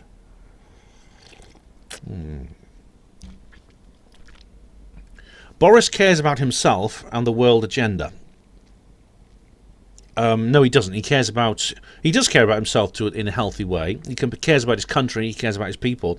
He also cares about his wife and child, which is why he's acting the way he is. Same with all these politicians, including Trump. No, Rex. Some are different. There's many people in politics who are different. What's happening since 2016 is these people are actually getting into office, which is not meant to be. Rex goes on. Another overrated freedom fighter. Well, yeah, he's overrated in the sense he's now essentially been compromised. When will people learn that our political system doesn't work and politicians serve the interests of corporations, not the man in the street? Look, Rex, if you were lecturing me before 2015, I would agree with you. You know, if I used to say these things to people who were urging me to vote in elections. I don't know. I didn't have a debate with him, but I remember talking to Ian R. Crane about this. I actually met up with him. It was too late at night. Ian actually stayed over with me and my partner at the time in Nottingham, and we gave him a place to stay. And I just said to him, you know, we could have a big debate about this because Ian was urging us all to vote in elections. But mind you, this was like in 20. This was before. This was, I can't remember on this one. This was when he was doing his fracking tour. He stopped over in Nottingham. I spent a lot of time in Nottingham because of my partner. She lived just out. She lives, or maybe she's moved. I don't know. I've not seen her for 4 years, but we split up. Yeah, but she lived just outside Nottingham. We gave Ian a bed for the night, and I remember that Ian said in this talk, you can get it on YouTube, it'll be on YouTube, how many of you didn't vote in the last election? And all of us, including me, put our hand up, and he says, no, you have to engage the game, you can't not vote, because all of you put together would make like an electoral majority and things like that. And of course, in those days, you were right. What you just said here would apply. When will people learn that the political system doesn't work and politicians serve the interests of corporations, not the man on the street? Yeah, because in those days, the whole political system prevented anyone worth voting for achieving the office where it was where they could be voted for. After 2016, that changed. You get Trump, you get Brexit, you get Boris. Funnily enough, I would agree with Ian now. Okay, so we carry on. That's the election answered. Another one answered in that particular video. I'm just going through the comments now, which I've already answered in that particular video. Booth Illicit is back. That's nice. Not seen you for a while, Boothy. How you doing? Booth Illicit used to comment. He went on a sort of hiatus about 3 weeks ago, and I haven't seen it. 3 years ago, I've not seen him since. So Bezek Garson. So I'm just checking him through. All right, here we go. Right, here we go. US. Here we go. Election 3 live stream. And Rex Makepeace says, and this is one that's happened since I did my reply video to that. I really don't understand why you worship Trump. Well, I don't worship Trump, Rex. I respect and admire him as a great leader. I think he's a very, very admirable statesman. That's not worshipping. Mainstream politics is a joke. Politicians like Trump are in it for their own personal political gain. The guy's a meme who serves corporate interests, nothing more. There are so many naive followers who thinks he cares about the man in the street. If change will occur, it won't come from a wealthy billionaire. Look at his circle of friends. I rest my case. Okay. Firstly, mainstream politics was a joke until 2016, as I've just explained on your last comment. And politicians like Trump are not in it for their own personal political gain. No. Well, political gain in the sense he wants to do good with his political power. Trump is not a meme. There are memes about Trump, yes. But he doesn't serve corporate interests. That's the point. This is why they're trying to get him out.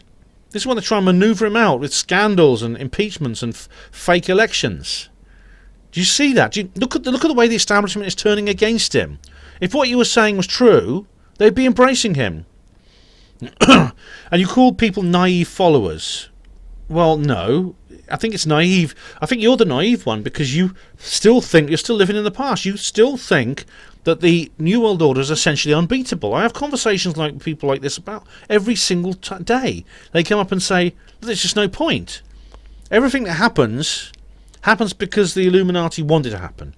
If someone appears like Trump appears and it looks like he's actually not what the Illuminati want and they're turning against him, it's just a trick. It's just a trick. He's controlled opposition.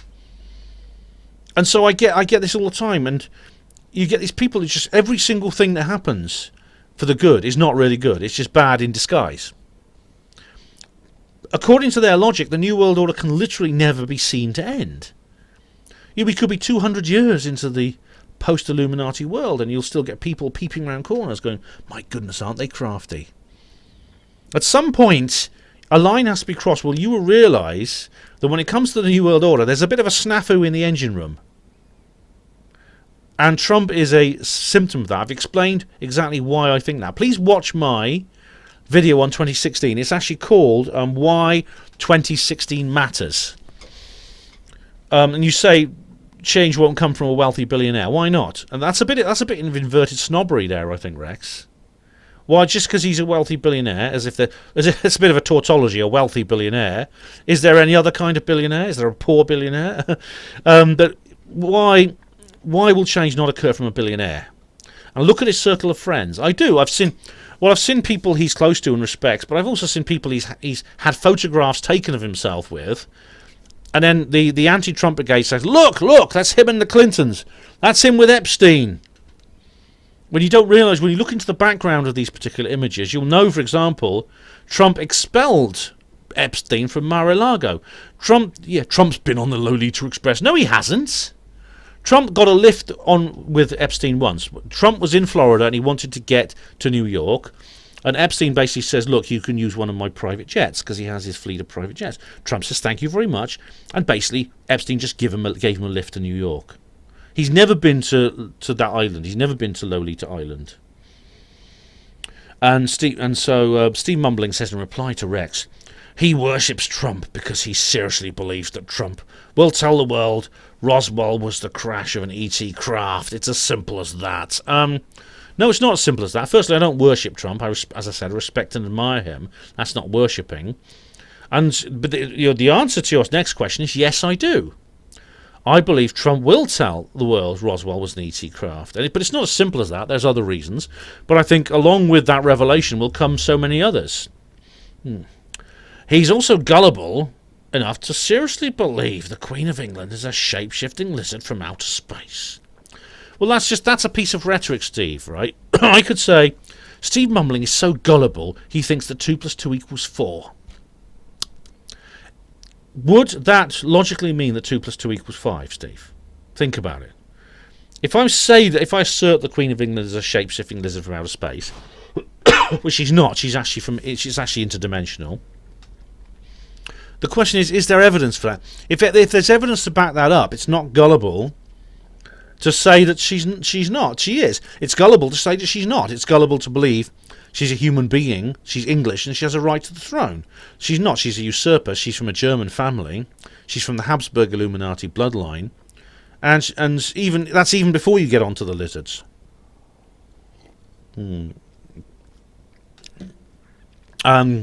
Of course, both are as likely to be true as me saying I'll go to the UK and buy Jones and the rest of the conspiracy clowns a pint.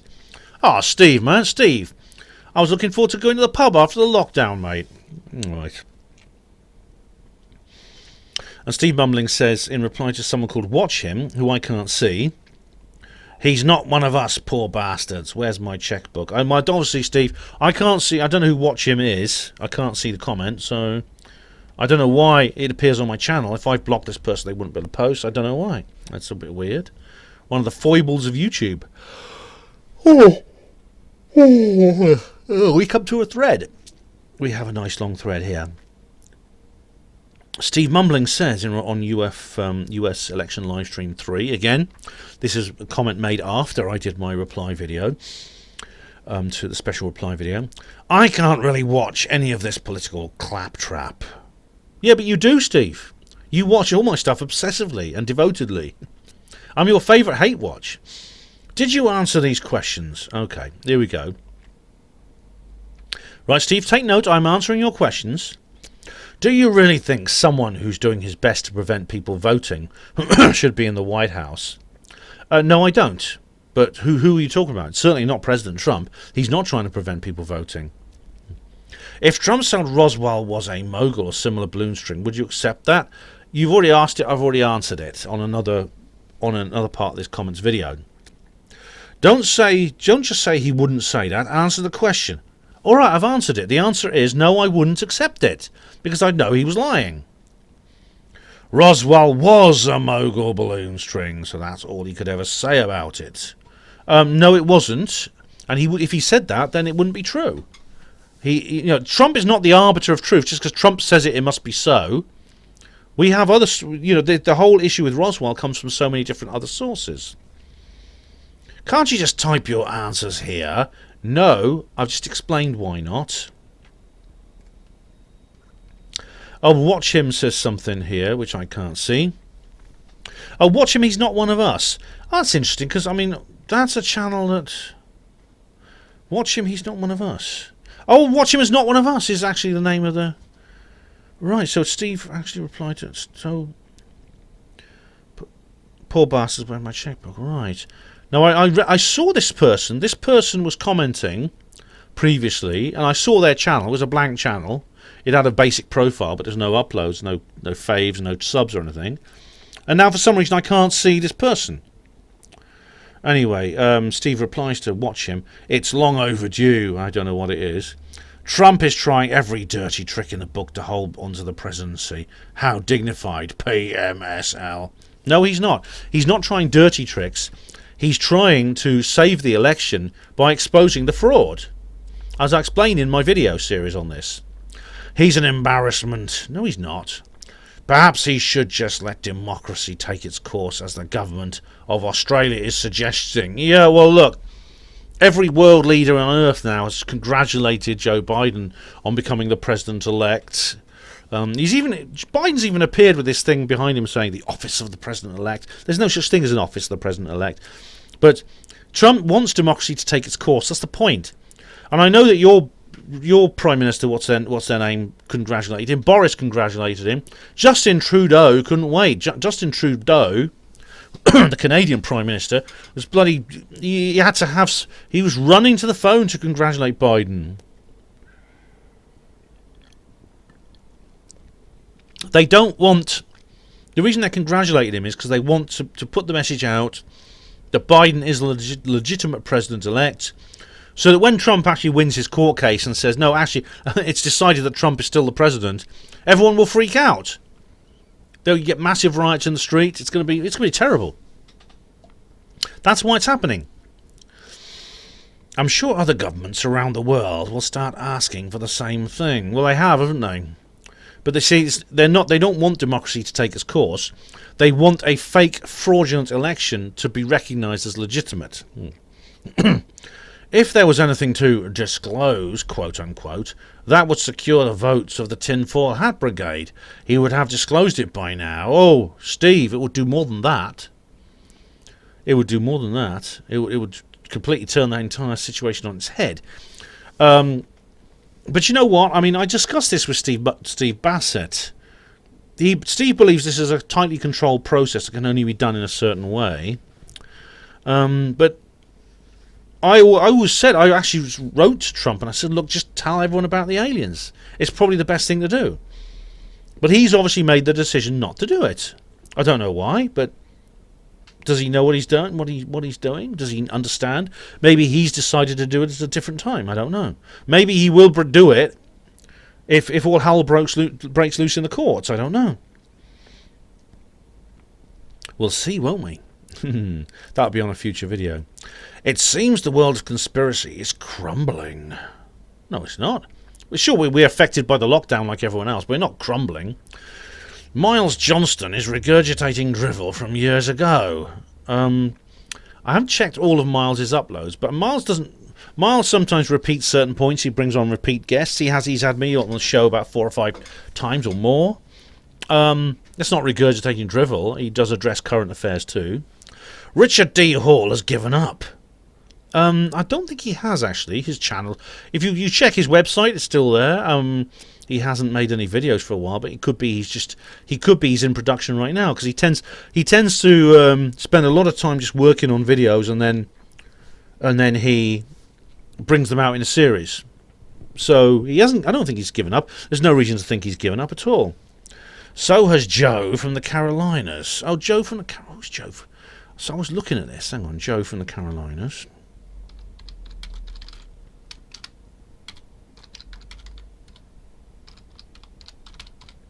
Joe from the Carolinas. Oh, beyond. Oh, him. Yes, Beyond Theory. Let's have a look. No, he hasn't uploaded for a year. That's right. I thought I subbed to him. He did some video. He actually did some quite good videos, if I remember rightly. Classified space missions, DARPA projects. Yeah, I remember this. But he has, hasn't he? Yeah. He's given up. Yeah. Oh, well, I don't know. I don't know specifically. Maybe he has literally given up. I don't know. Obviously, I don't follow him the way I do Miles. The same old UFO science fiction stories from decades ago keep doing the rounds, but there's nothing new. Not true. The Nimitz claptrap has been thoroughly debunked. So has the TTSA, etc. As for your suggestion, I certainly will. All right. Well, I can't remember what my suggestion was, but by all means, go for it. As for, you see, you say it's the same old stories from decades ago. That's partly true, because the new stuff that's coming out from the Nimitz, which is not claptrap, it's not been debunked, and the TTSA, etc. is not.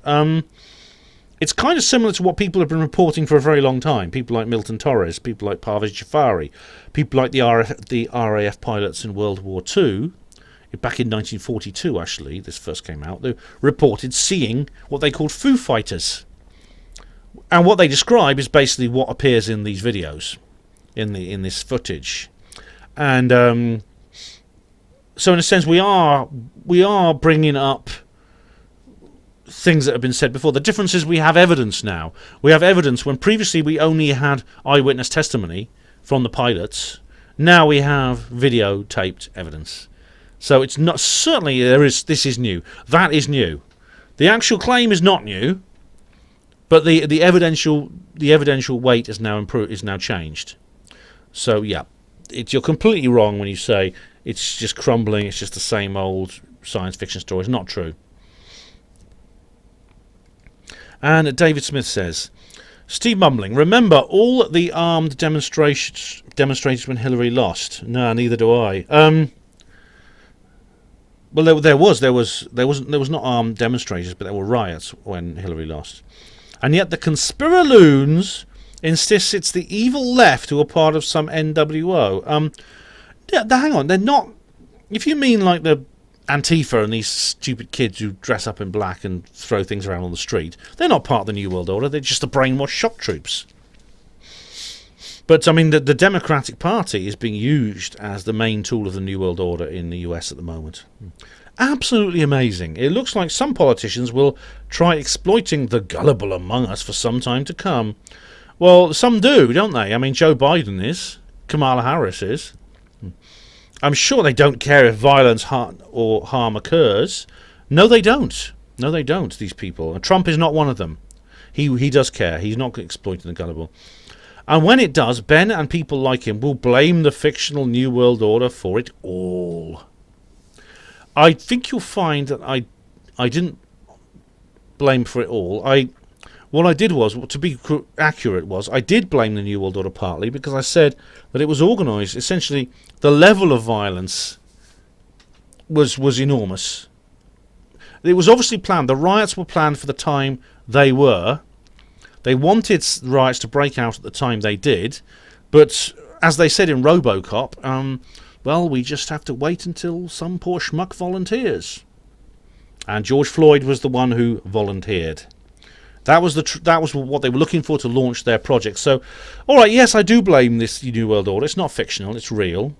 But of course, not everyone involved in it is in the New World Order. And people like Sasha Johnson, for example, I think she's just a young woman who's gone to university, been brainwashed. I mean, been told she's a victim and white people are evil and things like this. As people in university do. There's nothing like dumbing down your intelligence than a university education. And she has got a scholarship in Oxford, so she's obviously not that oppressed. And but she's fallen into this trap, hasn't she? This mental black hole of hatred. Really, you can't win with people who are irrational. Yes, David, but I'm not irrational. I'm actually answering your questions using logic and reason. I personally don't believe any evil group or New World Order, apart from our messed up economic models exploiting the planet and people. But if I had to point to a group that's causing harm, it would be the conspiracy crowd. Nonsense. Rubbish. Rubbish. Firstly, I disagree with you. I do believe in a New World Order. And it's doing all these things, exploiting the planet and people, yes. But what harm is the conspiracy crowd doing? Some of us go off on the wrong track, I admit that. Some of us do things which I think is very bad. But the truth of the matter is, we are trying to do good here. And it says here, all the no vaccines 9/11 misinformation, science denial, spreading of fear and false claims, polluting the vulnerable minds, often xenophobic and creating less cohesive societies overall. That to me is as close to an evil group that they're so quick to acclaim exists. Firstly, no, it's not. Making people aware of the dangers of the vaccination agenda is good. It saves people from harm. It saves people from mass medication. It saves people from having chemicals and viruses and other things put into them. 9/11. Oh, do you think 9/11 misinformation? Right. So again, it's harm to expose the fact that mass murder took place in New York City on September 11th, 2001, and it's harm to say to people, well, the perpetrators are still walking the streets. Here's the evidence they did it, and that's harm, is it? It's harm to try and expose a mass murder. It's harm to try and bring the perpetrators to justice. That's harm. So, in other words, to turn that on its head and use your particular reasoning here, if we just let them get away with it, let the killers get away with it, to go and murder more people in huge numbers, that's good, is it? That's good. You honestly, that is nonsense. That's absolutely nonsense. The polluting vulnerable minds. Oh, you mean like the BBC doesn't and CNN doesn't? Do you think that's not polluting? Do you think when people like me come up and says, look, here you are, here's some information, make of it what you will, feel free to discuss it with me, I'm not going to prevent you from expressing opinions, that's polluting, is it? What do you mean by xenophobic? Xenophobic means a fear of outsiders or strangers. I don't know what you're talking about. That's absolutely rubbish. Creating a less cohesive society overall. No, the social cohesion has been broken down deliberately by the New World Order. Anyway, that's the end of that one. I'll carry on here. Steve mumbling replies to Dave Smith. I think these people are having a mutual backslapping session here. If Trump announced Roswell was a mogul balloon string, the conspiracy crowd would lose interest in him. It's as simple as that. I wouldn't lose interest in him. I'd wonder why he was saying something that was false. Especially after what he said to his son in that interview about Roswell, which doesn't fit, which completely contradicts anything he would say in this hypothetical situation. Every previous presidential candidate said they would disclose any ET information in the past, and they've always been supported by the conspiracy clowns. Hang on a minute. Oh, bloody heck. I've already answered this. Oh, I'll answer it again. I've gone the way through it. Because I put here, thank you for your comment, it'll be answered in the upcoming video. Oh, God, I've already answered this. Oh, well, here we go again. Maybe I'll bring up points I didn't make last time. Maybe I will. So, okay, so I'll carry on reading anyway. Yes, presidential candidates did claim they would disclose that. The only one who didn't was Trump, which maybe is the fact that none of the others did. Maybe is in his favour. For whatever reason, they're gullible enough to believe Trump will disclose we've been visited by ETs. He won't, of course, because there's no evidence to support that actually happening. Wrong and wrong again. Firstly, there is evidence to support that's happening, and I think there's a good chance of Trump being the disclosure Prime Minister or President. As I'm interested in the subject, I too would like to know if we've been visited by ETs. Yeah, and the fact is we are. That doesn't mean I want us to be visited by ETs. Ben and Linda Moulton Howe, etc. desperately want us to be. Alright, I've answered that question in the last video. Not going to reply. Steve Mumbling says, I'm not sure. I think Ben would claim Trump was being forced to say it by the New World Order. You can explain anything away by that. Well, yeah, basically, yes. But they've done that with Boris, haven't they? I desperately want ETs to be visiting the Earth, but I don't see any evidence for it. Don't worry if they're hostile. Trump's real Space Force will sort them out. All right, yeah, I've answered this already. It looks like I've answered a thread there, which yeah, I've wasted. Maybe I didn't waste time there, or did I bring up comments I didn't say before? Bootha Lisset is back after years. I remember Bootha very well because he was a very dedicated commenter for a few years ago, and he's back. Interesting video, Ben. This is on why I'm not a Welsh nationalist. Interesting video, Ben. Haven't watched for a while. I've been in Wales since about 2006. Took my driving test in Lamberter. I lived near Llandalo and Llangadog until about 18 months ago. I'm now in Llanelli. All right. So you're doing the tour of the country. Oh, well, I hope you like it over there. Say hello to the old homeland for me. Okay, Sweeps Foxman. Hey, Sweeps. That's one for the discussion here. Steve Palmer says here on reply to comments 34, Ben, I posted on one of your videos SpaceX plan to build a Starship every 72 hours. You read this as 24 hours. That's why I corrected you later. I made no mistake. You read my post incorrectly. Okay, so be it. It was 24, it was 72, not 24. Okay. Okay, this is one for the election replies. Election reply. Just going through these. Election reply. And Steve Palmer again says on St. Helena Airport, the darkness rises. The darkness has been there for decades. It's a cesspit where men who sexually abuse children get as little as a £50 fine. God only knows why you're obsessed with this place. You seem to think it's some wonderful fairyland when in fact it's the opposite. And there's some links here.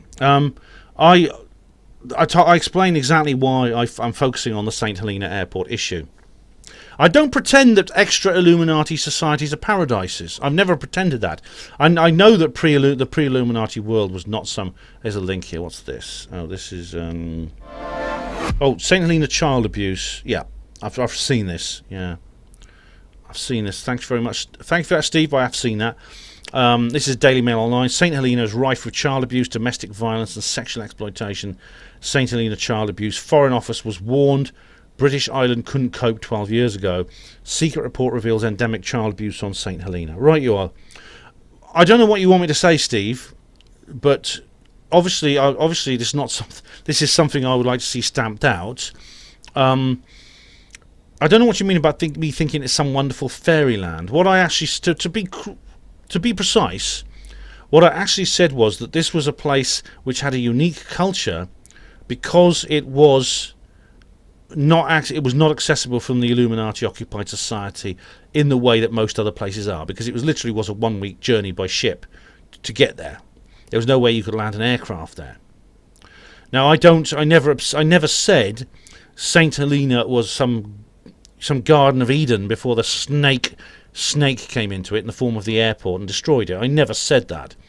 I never said that some things such as child abuse could not go on there because there was no airport. I never said the arrival of the airport is the only bad thing that ever happened there. I've said that in the pre-Illuminati world, terrible things happened. If you go to Stonehenge, which was created by a pre-Illuminati society, what do you see all around it? Bodies, dead bodies that died by violence. Thousands of them, which date back to about the time the place was built. Either there was some huge battle there, or there was a mass blood sacrifice for the sun god or whatever. I know very well that the pre-Illuminati world is not perfect. The post-Illuminati world won't be perfect either. We will not live in some kind of utopia. And is it even desirable on a philosophical level? So, hope that answers your question. Okay, election reply. Just checking I'm not missing any comments. Election. If it says more comments, obviously I will. Election reply.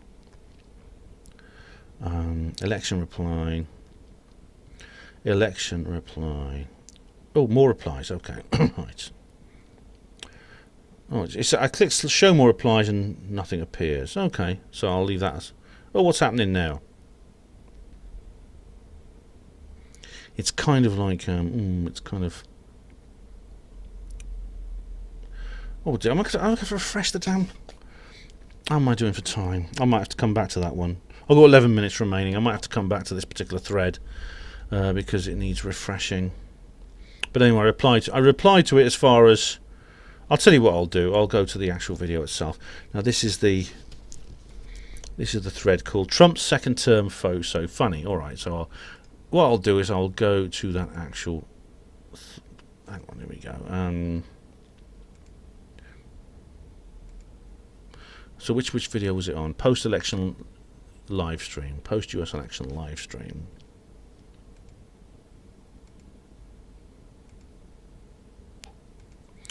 Bear with me, ladies and gentlemen. I'm just sorting a few things out.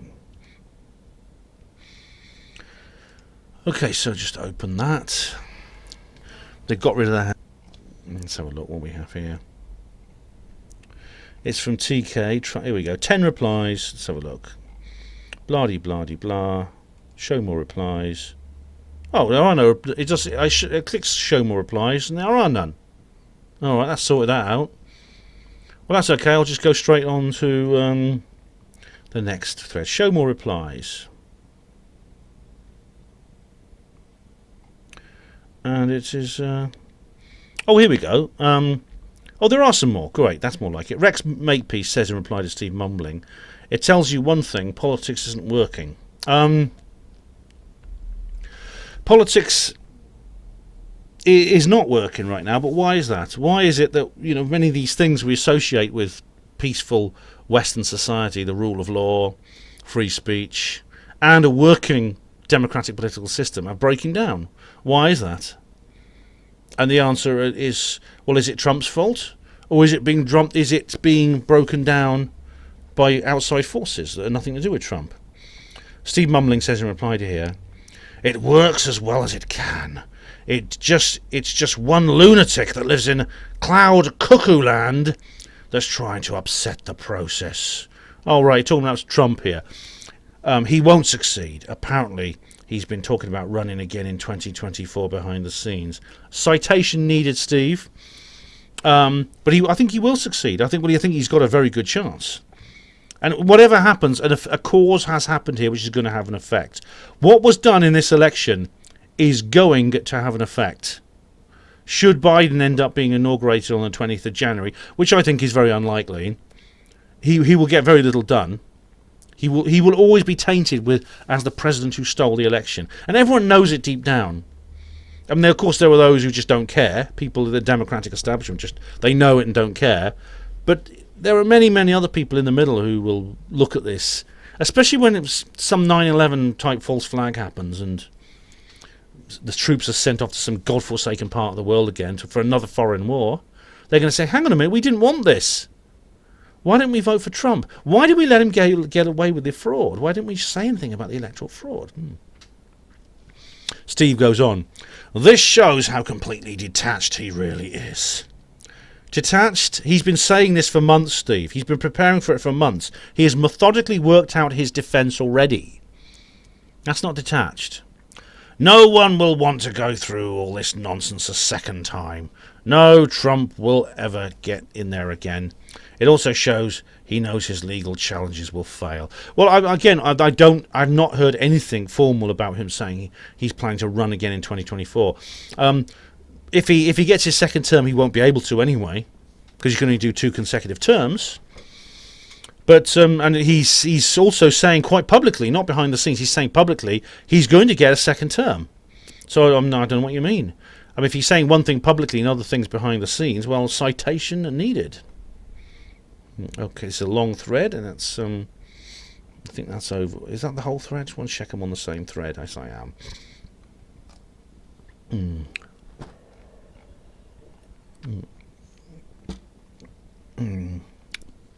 One sec, ladies and gents. I don't want to miss any comments. Okay, that's election comment. Election comment. I'm just going through a lot of these. I'm skipping through a lot of them. This is going to be a shorter comments reply video, because I can skip a lot of them. Because the thing is, I replied to a lot of them. A lot of the comments I've already replied to in US election 1 week on.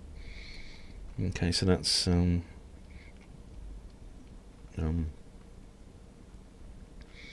US election comment. Election comment. I'm just checking if there's any buttons which election comment. Right. I don't want to miss any buttons that say more replies since then. Okay, the Egyptians. It's an old video here.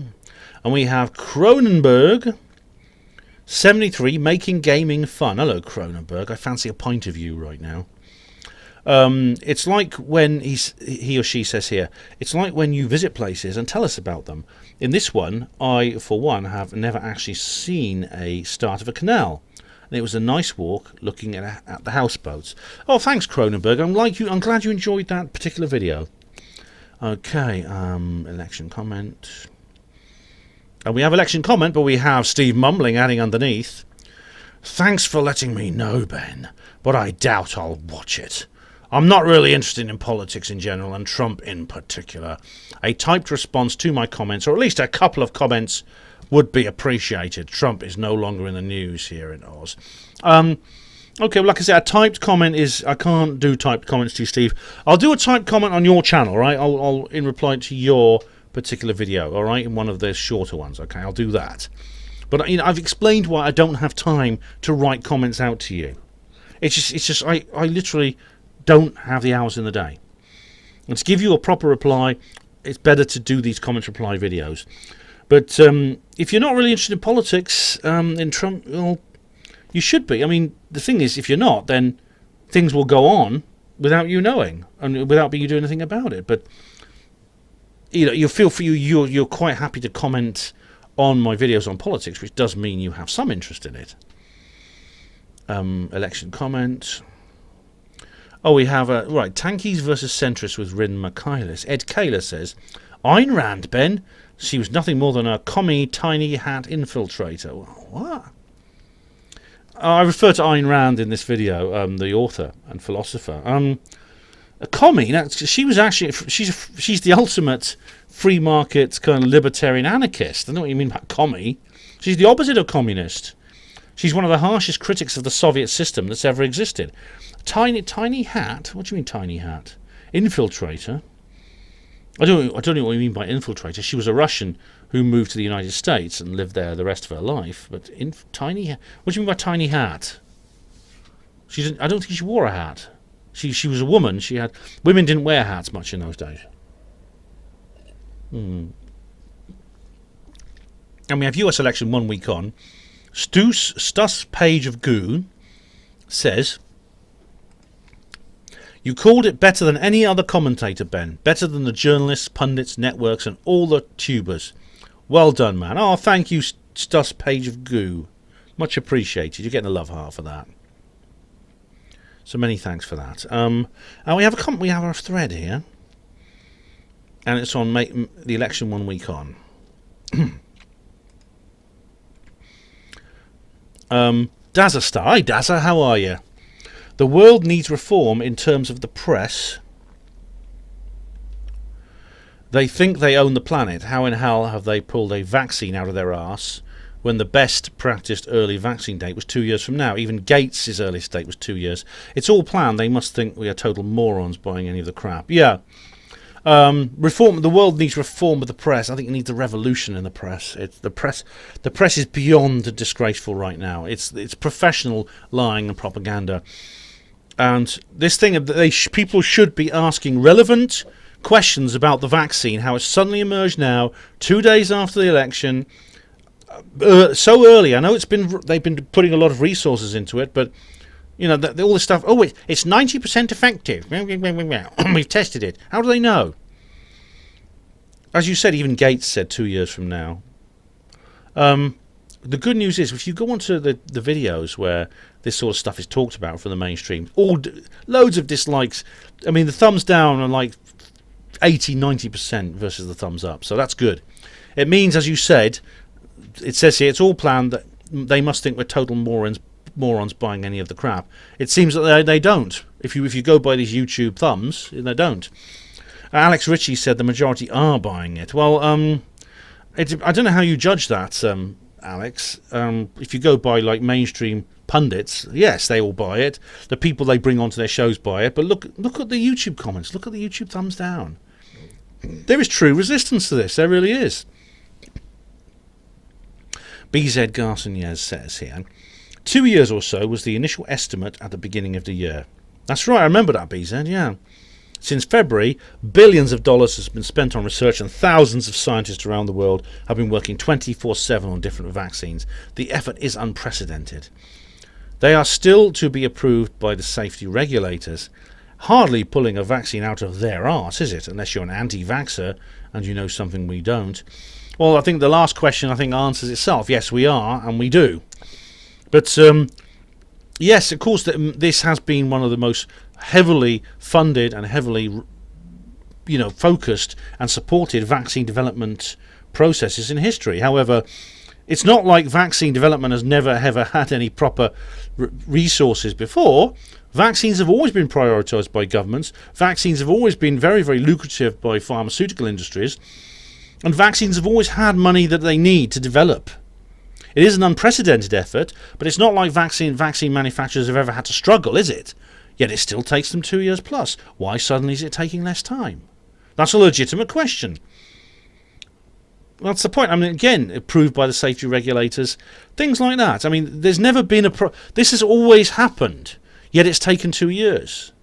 You can't just say, well, they're putting more money and more effort into it, therefore that takes less time. No, that doesn't automatically follow. So I think that Dazastar is making a good point here. Alex Ritchie replies to Garson, smoke and mirrors. They already have a vax. It's been planned long to alter our genetic coding, making us chimeras, and insert quantum dots, digital tracking and monitoring. Correct, Alex. That's the main reason for this is forced medication. They want to put chemicals and other things in us. You mentioned these things they want to put into us. Some people claim, and I don't know this specifically if this is true. I know Brian Desborough said this, but there are electronic devices so small they can be inserted through a vaccine, through a hypodermic needle. In other words, they are semi-microscopic. I don't know if that's actually true, but it wouldn't surprise me if you consider what the secret government can do.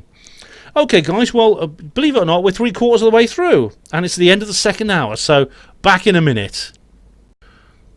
Okay, so we're recording again. That's good, that's good. On the third hour now. Where was I? Yeah, BZ Garson says, in reply to Alex Ritchie, "Are you for real? Okay, I'll play along. How did you know that they already had a vax? What's a chimera? What are you getting at? What are you getting? Where are you getting this drivel from?" Okay, a chimera is it's from mythology. Actually, it's a creature that consisted of more than one thing, but it's actually, in biological terms, it is a creature which has a genetic background in from more than one source. For example, a hybrid, which is a mixture of two species, like a mule, which is actually the offspring of two separate species, a horse and a donkey. And there's other examples in the animal kingdom and in the plant kingdom as well. Peppermint is a hybrid of two plants. That's what a chimera is, but it can be done through breeding, but it can also be done through other ways, through genetic engineering. Interesting subject. I discuss it in more detail in my zombie movie, my zombie talk. So US election one. So now we get to the same video, US election 1 week on, and Dazastar also says Pelosi is an example of a twisted old hag. There should be a picture of her in a thesaurus. I see. Like, if you want to Google hag or witch or old, you'd find a picture of Pelosi. She's horrible, isn't she? She's a horrible kind of like a horrible, dried out, skinny, walking skeleton zombie type woman, who obviously is a liar and a cheat, and she's willing to do anything to get her way. Yeah. Zephyrin Cochran says on US election 1 week on, Ben, they have had 4 years to plan this theft. Yeah, well, more, because they tried to steal it in 2016. Yeah, and Trump thinks Trump knows this, and he has been saying so.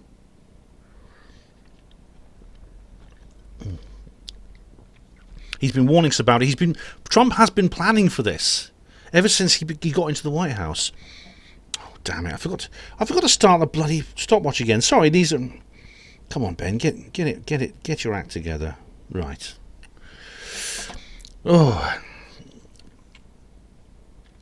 John Nolan says on US election 1 week on, they will shut you and others down in the new year, Ben. You may have to start up a underground newspaper to get information out to the people who care about what's really going on. It's possible. It's quite possible I will be banned from mainstream social media. Yeah, but in a sense, we already have the equivalent of the underground newspapers, which is BitChute, which is Library, which is Banned.video, which is all these other multitude of sites which we can use, and things such as Gab, which is sort of a free speech Twitter. There's Minds, which is kind of free speech Facebook. BitChute, of course, is a free speech YouTube.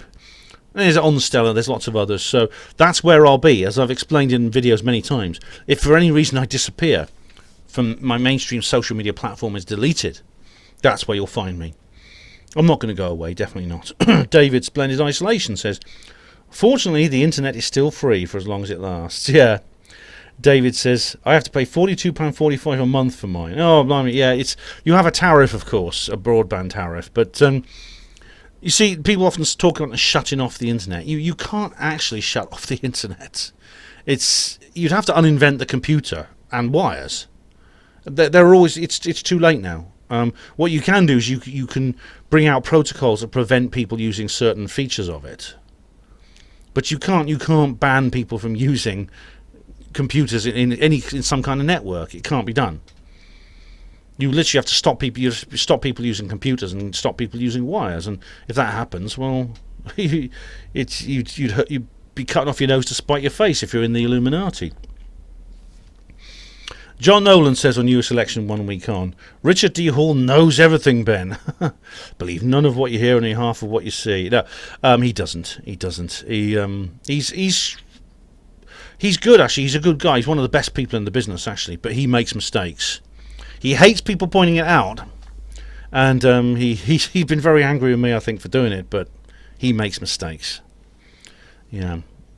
BZ Garson says on US election 1 week on, well, that was an embarrassing watch. BZ, you could have switched it off in the first minute. No one's tying you down and putting your eyes in calipers like in A Clockwork Orange and showing you my videos. You made the choice to watch it.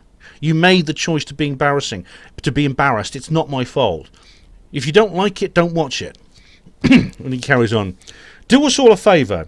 You say you believe in the rule of law, repeated throughout this video. Yes, I do.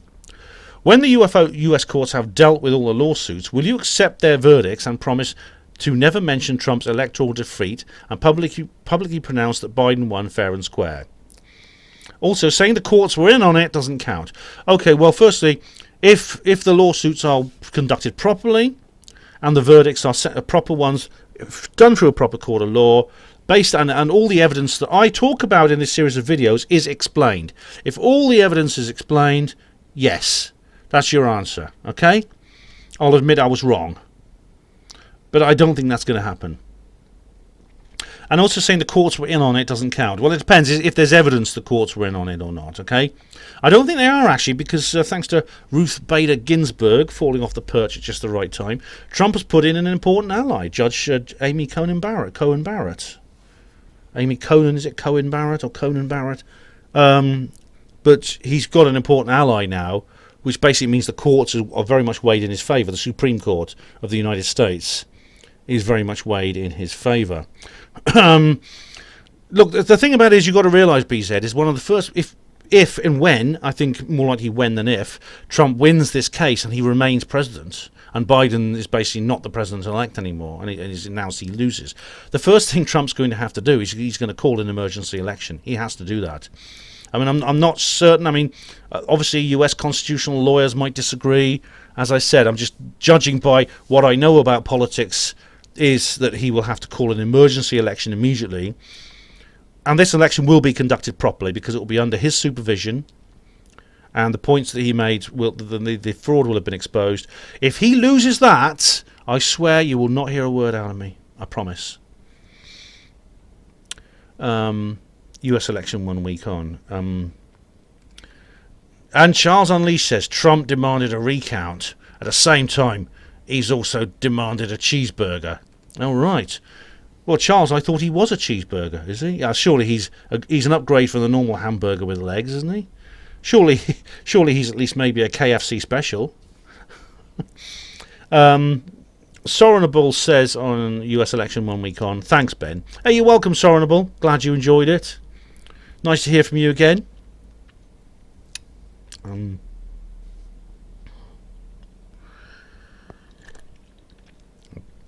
US election 1 week on. Brotos. I don't think I've seen you before. Welcome.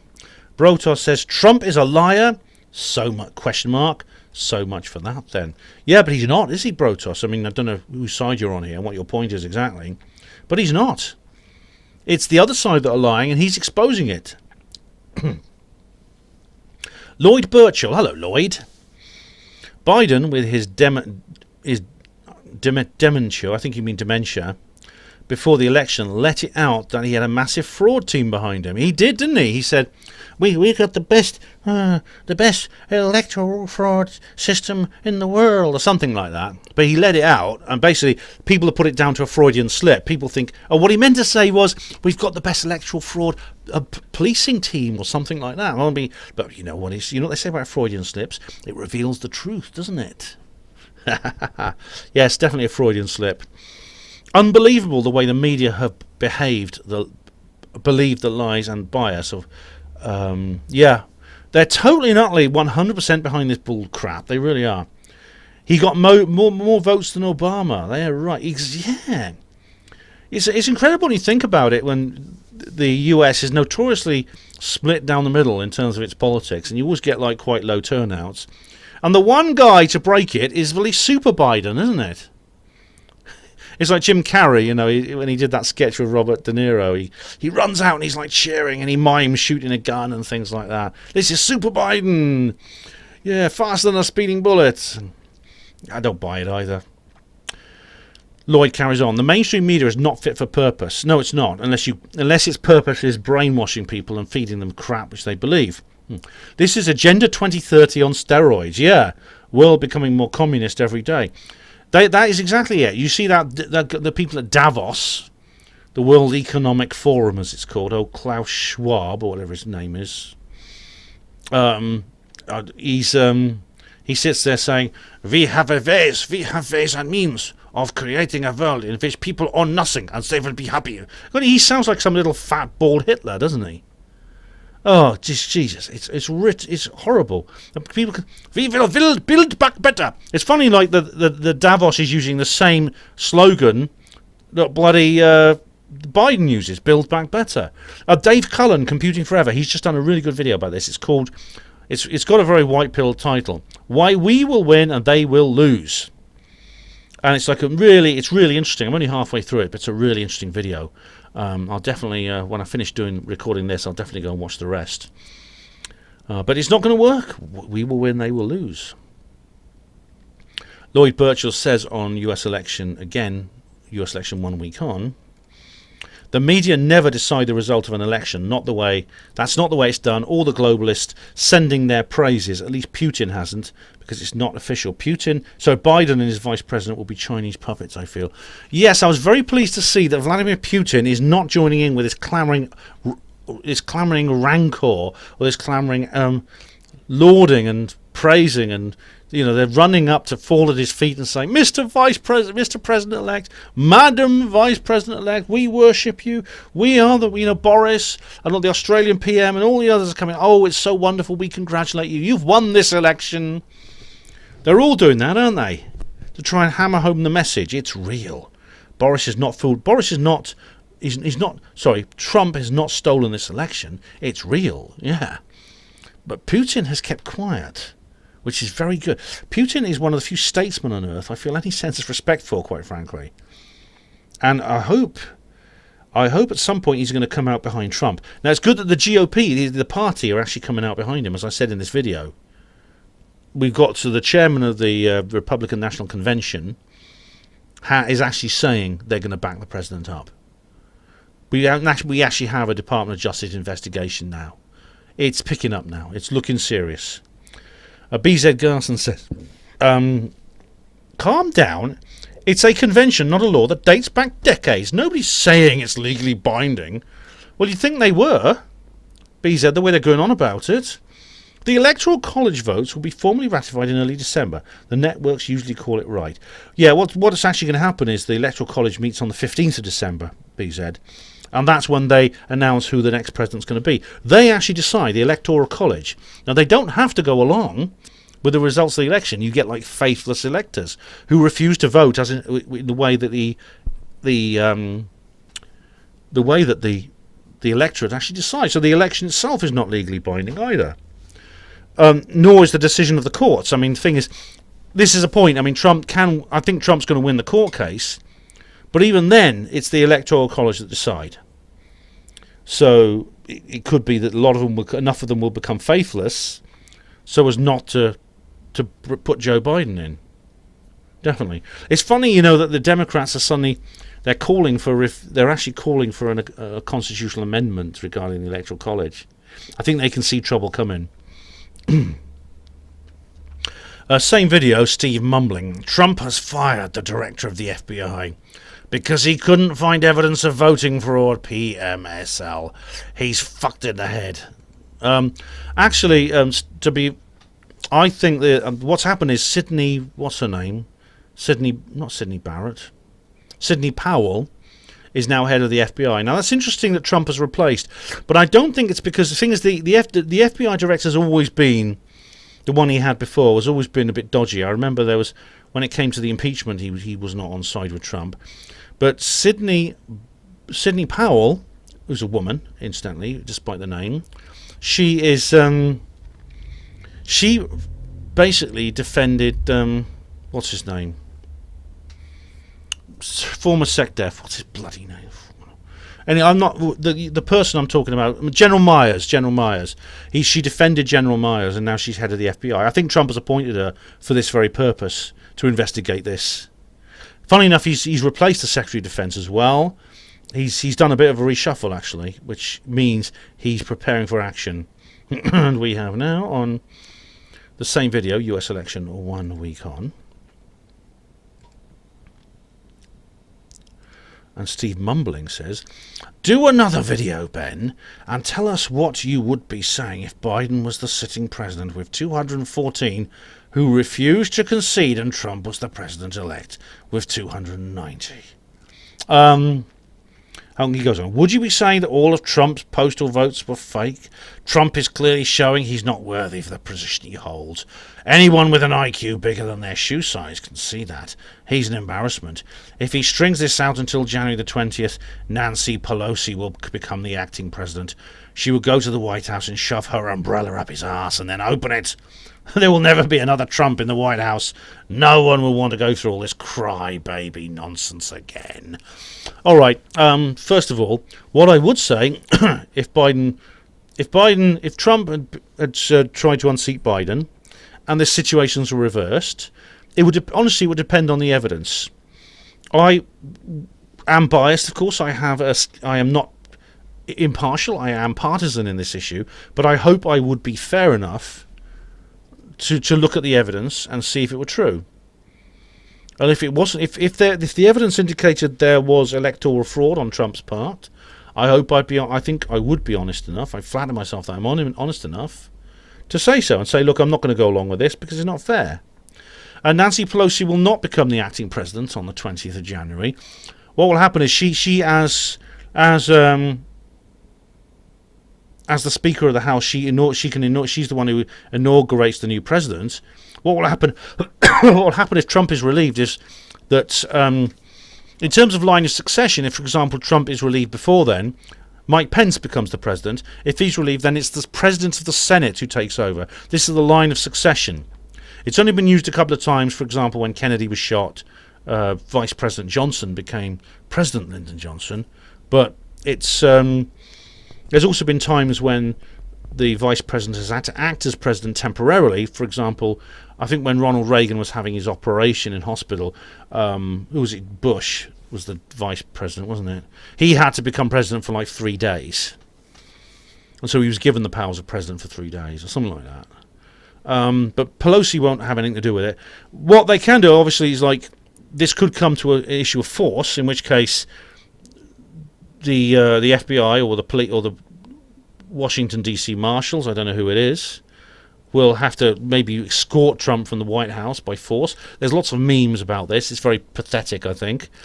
But then that will depend on, for example, the court case failing. Also, the fact that Trump might have his own loyal people within the law enforcement who will back him up. I don't know. It could literally come to some kind of civil war. I hope not, but it could come to that. Lion Spec says, not often I agree with Steve Mumbling, but I think this stolen election stuff is nonsense. Time will tell, I suppose. Time will tell, Lion Specs, and I don't think it's nonsense, as I explained in the video.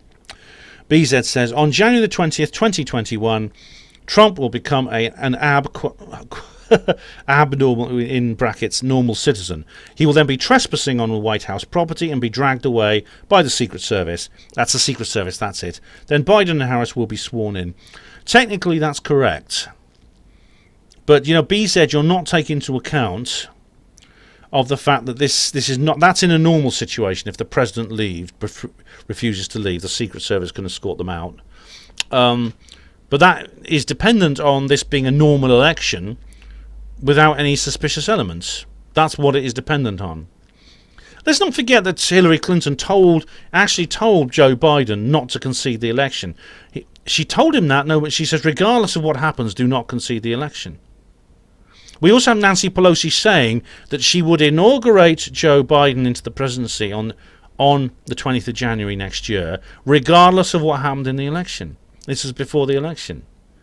And you honestly say, so the scenario you describe here, Trump becomes a normal citizen, trespassing, dragged away, Secret Service, Biden, Harris sworn in. You're describing what would happen in a normal situation. This is not a normal situation. David Smith says in reply to that, but you forget that Trump has the might of the real Space Force behind him. On January the 20th, the moon bases will open their hangar doors and squadrons of fighter craft will descend upon the USA in a show of force for Trump.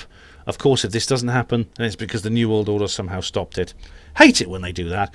You know, David, you're obviously using a hyperbole and you're being sarcastic here, but you know, there's some truth behind what you say.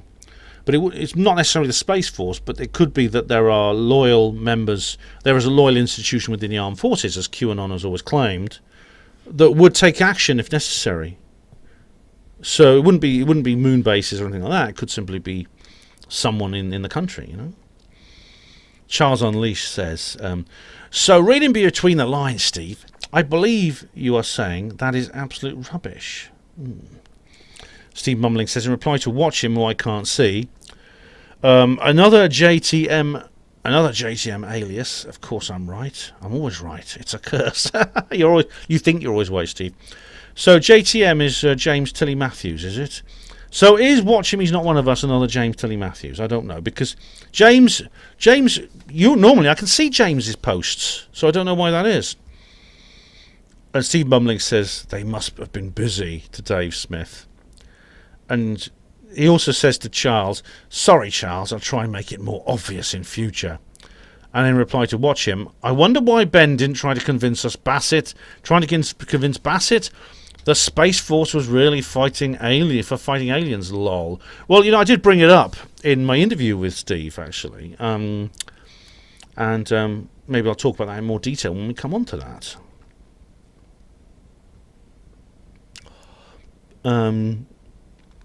I did a text reply to Benson Fables, who talked about here. Thank you very much, Ben. I just wish to point out that when you were talking about the Republican Party and Trump not really politically affiliated with either group, it reminded me of a video I saw about 5 months ago of an interview with Trump back in the 80s, with him being questioned and even considered as President of the United States by the interviewer. And he went on to reply something like, I'm not sure, maybe, etc. But he also referred to big tech corporate owners who should take the job, but he didn't know why they haven't. And never mentioned or considered a politician should take it. Interesting. By the way, is not Trump part of the John Birch Society? I presume you have seen that Robert Welch video on YouTube warning of us of the military-industrial complex from the 1950s. Thanks again. Take it easy. I replied underneath, amazingly, hello, you're very welcome, Benson. Amazingly, just after I uploaded this video, it was announced that the Congress is investigating. It's not just Trump's lawsuit anymore. I'm working on a blog article about it for the HPANWO Voice. Yes. As Steve Mumbling says, they have to go through the motions to stop Trump grizzling.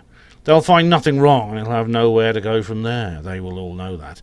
Well, Steve, I think otherwise, and the evidence all points there, for reasons I've explained in these videos. I think the evidence is there. You know, there's more evidence come to light even since then.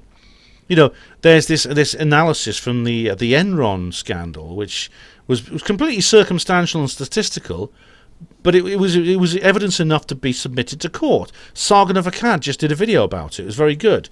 Academic Agent has just done a video about the discrepancy within the military postal voting. So yeah, there's a lot going to happen, I think. As for Trump considering to be president, he has, ever since he's been on TV, he tends to say these sorts of things. I mean, I think it started in the early 80s when he was interviewed on various chat shows, and he was saying, I'm thinking of running for president. So it looks like he is. Just checking everything's working. It does seem to be, yeah. Just double checking. Let me go on. Gary Robinson says on US election 1 week on, Hey Ben, this is completely off topic, but I thought you might like to know I've received some strange press coverage in regards to my recent mask shaming experience from the Hertfordshire Mercury. Cheers. Let's have a look at this. This is from Gary. Coronavirus. The people in the Hearts who have been mask shamed despite their hidden illnesses. A shop wearing a face mask in a supermarket. This is it. Oh, right. To tackle the spread of COVID-19 and blah. One resident who is in this position is Gary J. Robinson from Hemel Hempstead. Yay! HPANWO TV viewer does good. Who feels like he's always has to be on his guard.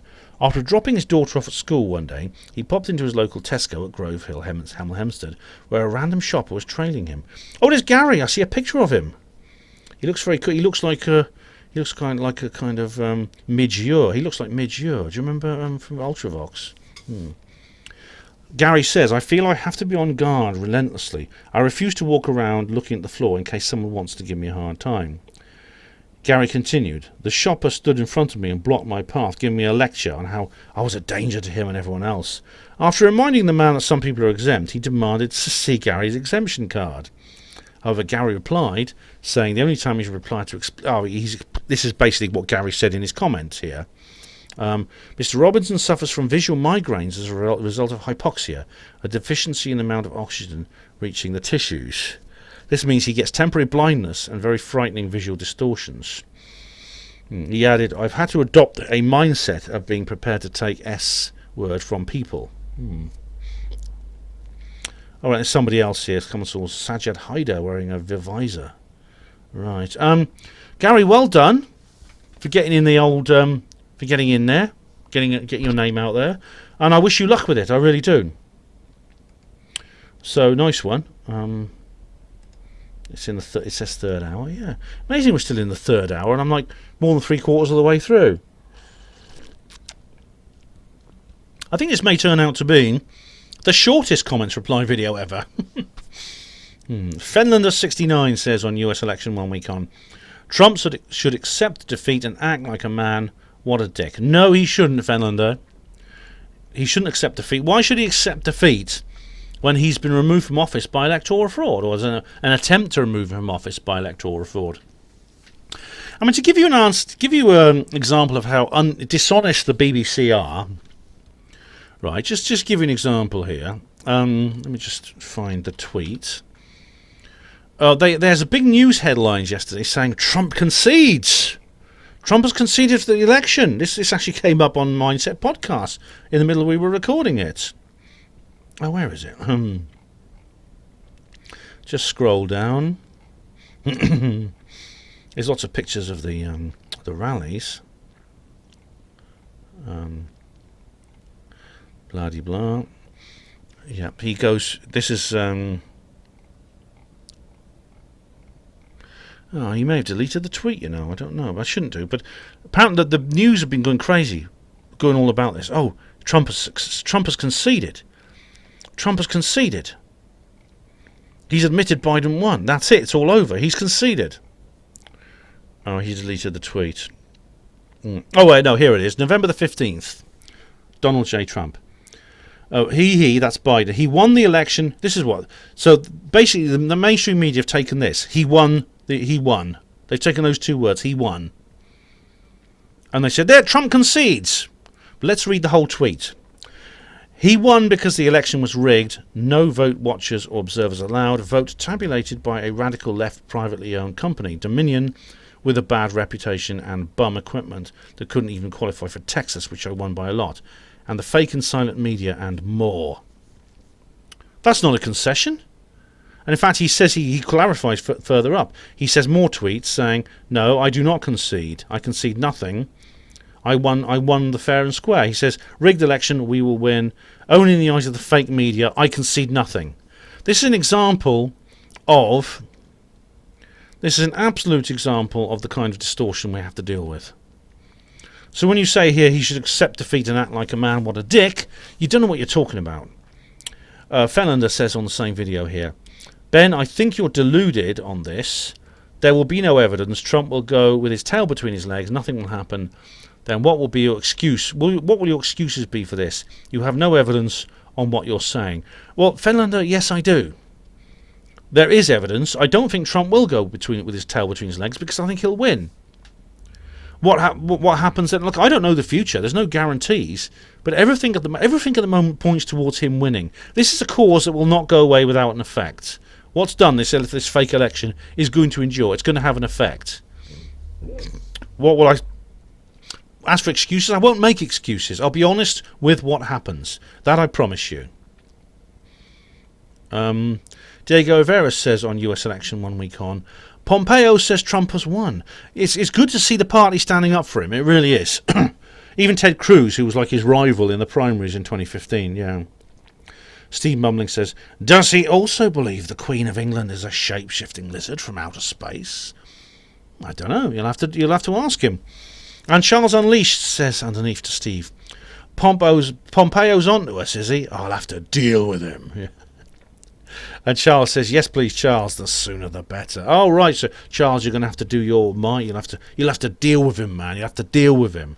You'll have to give that hamburger with legs some of your mind powers. Okay, here we go. Steve Mumbling says on 1 week on, I'm afraid I can't watch this nauseating drivel. Well, you seem to be managing all right, Steve.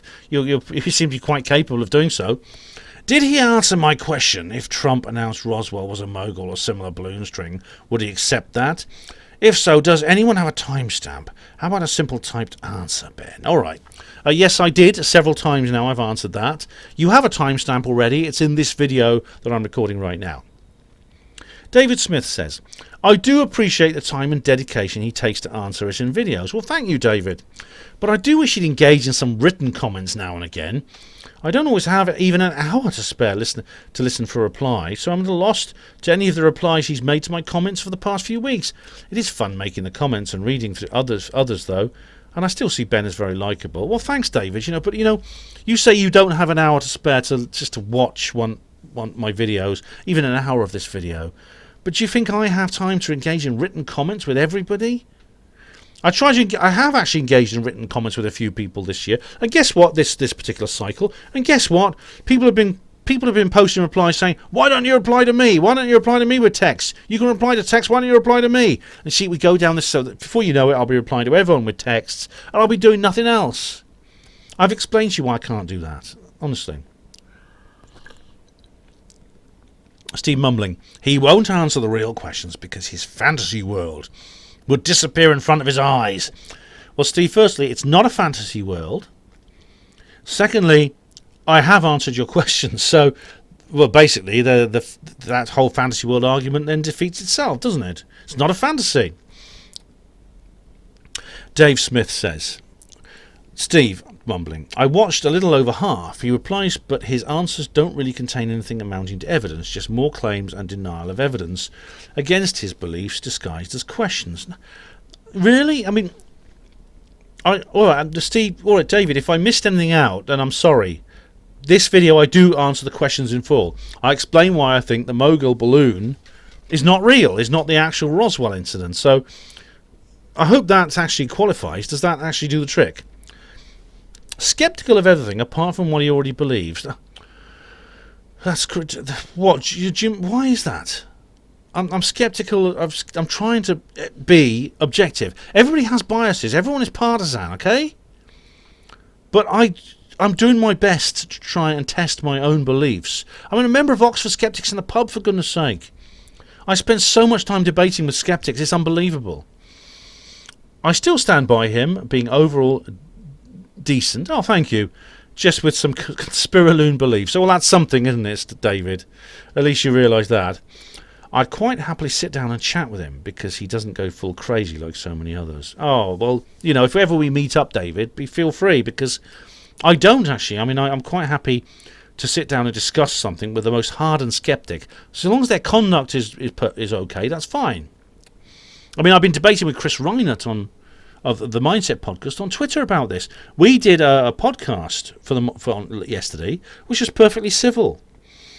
Steve Mumbling says to Dave Smith, the problem with his replies is he avoids the real questions. No, I don't. he will say, that wouldn't happen, or he wouldn't say that, rather than just answer the questions. No, Steve, I haven't. I specifically told you what I would say if Trump made that statement. I've done it now. You can't deny it.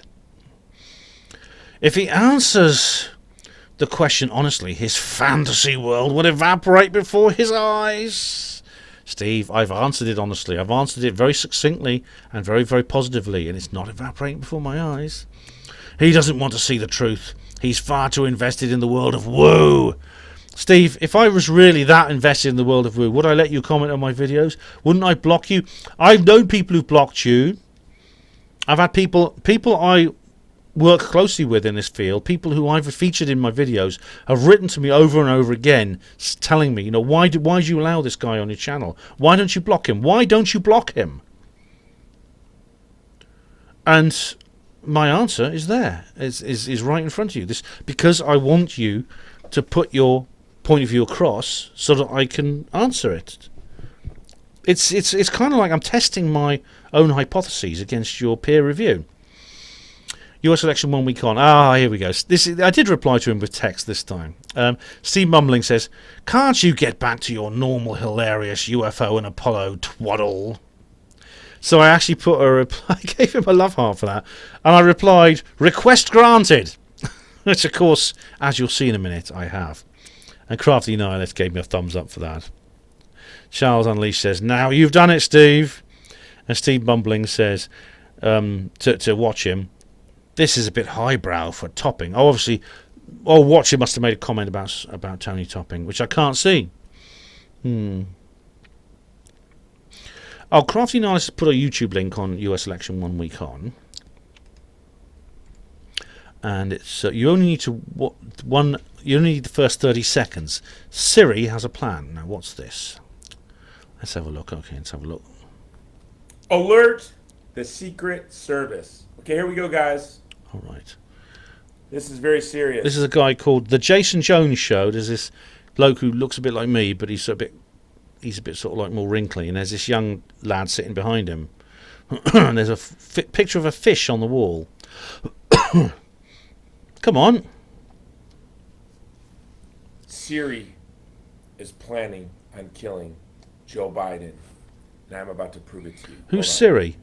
Hey, Siri. How old is the president? Kamala Harris was born 56 years ago on Tuesday, October 20th, 1964. Oh, I see. All right, let's try it again. Hold on.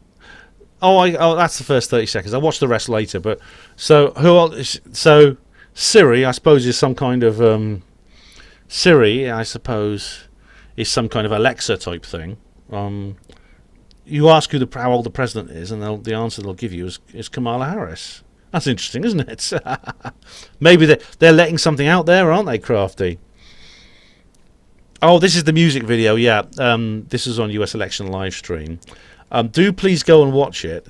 I won't play it to you because you really need to see the video as well as the audio because it's just really good. Basically, the Crafties have taken my US election live stream 3 video, and they've cut bits of it out, put it to music, and it's really funny. It's a comedy.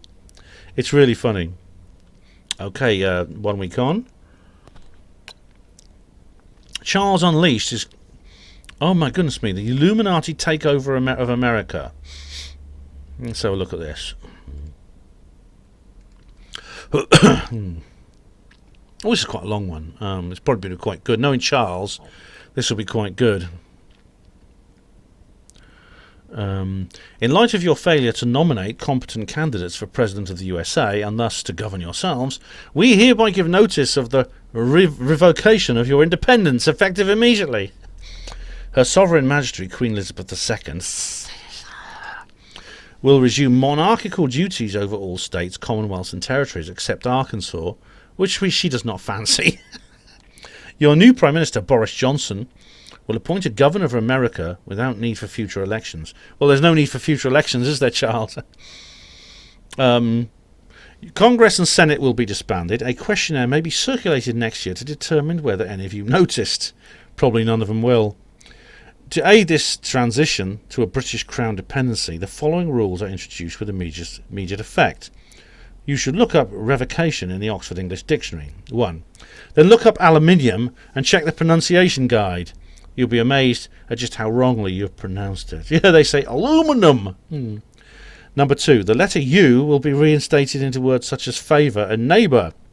Likewise, you learn to spell donut without skipping half the letters, and the suffix "i's" will be with a Z will be replaced by the suffix "I" with a C, I-S-E. However, I found, though, Charles, just interestingly, that the ISE or IZE suffixes are both correct. But I don't think one is used more in the States than here. I tend to use the Z one, you may have noticed. That's my house style. Generally, you'll be expected to raise your vocabulary to acceptable levels. By the way, look up vocabulary. 3. Using the same 27 words interspersed with filler noises such as like and you know is an unacceptable and inefficient form of communication. There is no such thing as US English. We will let Microsoft know on your behalf. The Microsoft spell checker will be adjusted to take account of the reinstated letter U and the elimination of I's with a Z. You will relearn your original national anthem, God Save the Queen. The 4th of July will no longer be celebrated as a holiday. 5. You will learn to resolve personal issues without using guns, lawyers or therapists. The fact that you need so many lawyers and therapists shows you're not adult enough to be independent. How am I doing for time? I want to get through this in one go. 21 minutes remaining. Good. Guns should be handled by adults. If you're not adult enough to sort things out without suing someone or speaking to a therapist, then you're not grown up enough to handle a gun. 6. Therefore, you will no longer be allowed to own or carry anything more dangerous than a vegetable peeler. A permit will be required if you wish to carry a vegetable peeler in public. 7. All American cars are hereby banned. They are crap, and this is for your own good. We will show you German cars. You will understand what we mean. 8. All intersections will be replaced with roundabouts, and you will start driving on the left with immediate effect. At the same time, you will go metric with immediate effect and without the benefits of conversion tables. That's true that the Americans always go on about roundabouts. Both roundabouts and metrification will help you understand the British sense of humour. Funnily enough, I always convert metric because I'm a Brexiteer, so I never use metric measurements. I always convert them. The former USA will adopt UK prices on petrol, which you've been calling gasoline, roughly $10 per US gallon. Get used to it. 10. Yeah, that's true because petrol's cheaper in America, yeah. You will learn to make real chips. Those things you call French fries are not real chips. Those things you insist on calling potato chips are properly called crisps. Real crisps are thick cut, fried in animal fat, and dressed not with catsup but with vinegar. 2 right. 11. The cold, tasteless stuff you insist on calling beer is not actually beer at all. Henceforth, only proper British bitter will be referred to as beer, and European brews of known and accepted provenance will be referred to as lager. South African beer is also acceptable as they are proud. They are pound for pound the greatest sporting nation on earth, and it can only be due to the beer. They are also part of the British Commonwealth. See what it did for them. 12. Hollywood will be required occasionally to cast English actors as good guys. Hollywood will also be required to cast English actors to play English characters.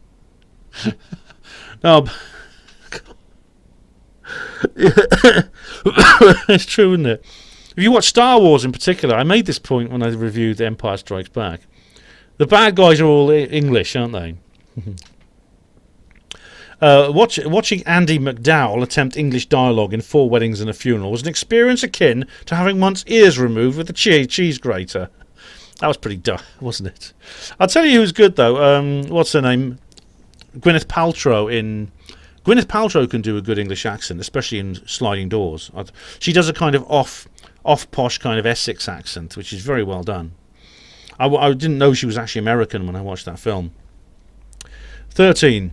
You will cease playing American football. There is only one kind of proper football, which you call soccer. Those of you brave enough will, in time, be allowed to play rugby, which has some similarities to American football, but does not involve stopping for a rest every 20 seconds or wearing a full Kevlar body armour like a bunch of Nancy's. Don't try rugby. The South Africans and Kiwis will thrash you like they regularly thrash us. No more Orange Bowl, Rose Bowl, Cereal Bowl or Super Bowl. From now on, get used to the World Cup. 14. Further, you will stop playing baseball. It's not reasonable to host an event called the World Series for a game which is not played outside of America. That's true. It's weird, isn't it, that? Yeah. Since only 2.1% of you are aware there is a world beyond your borders, your error is understandable. You will learn cricket, and we will let you face the South Africans first to take the sting out of their deliveries. 15. You must tell us who killed JFK. It's been driving us mad. 16. An internal revenue agent, i.e. tax collector from Her Majesty's government, will be with you shortly to ensure the acquisition of all monies due, backdated to 1776. 17. Daily tea time begins promptly at 4 p.m. with proper cups, never mugs, with high-quality biscuits, cookies, cakes, and strawberries in season. God save the Queen. Right. I am nicking that. I am nicking it now. I don't know where you got this from, but I'm bloody nicking it, and I'm going to post it on Facebook. I think this is really going to. This is really going to be funny. I'll put this on now. This is going to make everyone laugh, and I'll post it on the HPANWO forum too. There we go. That is so funny, Charles. I hope that's. And I'm going to put it on the HPANWO forum. I love it. I love that. I'm going to do it now before I forget, or before I lose it.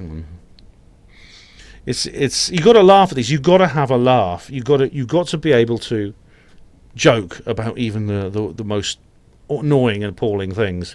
What should I call it? I should call it Britain takes back America. There we go. That is just more than funny. I can't put. It won't fit onto. Unfortunately, it won't fit onto Twitter. But that's really good. That's really good.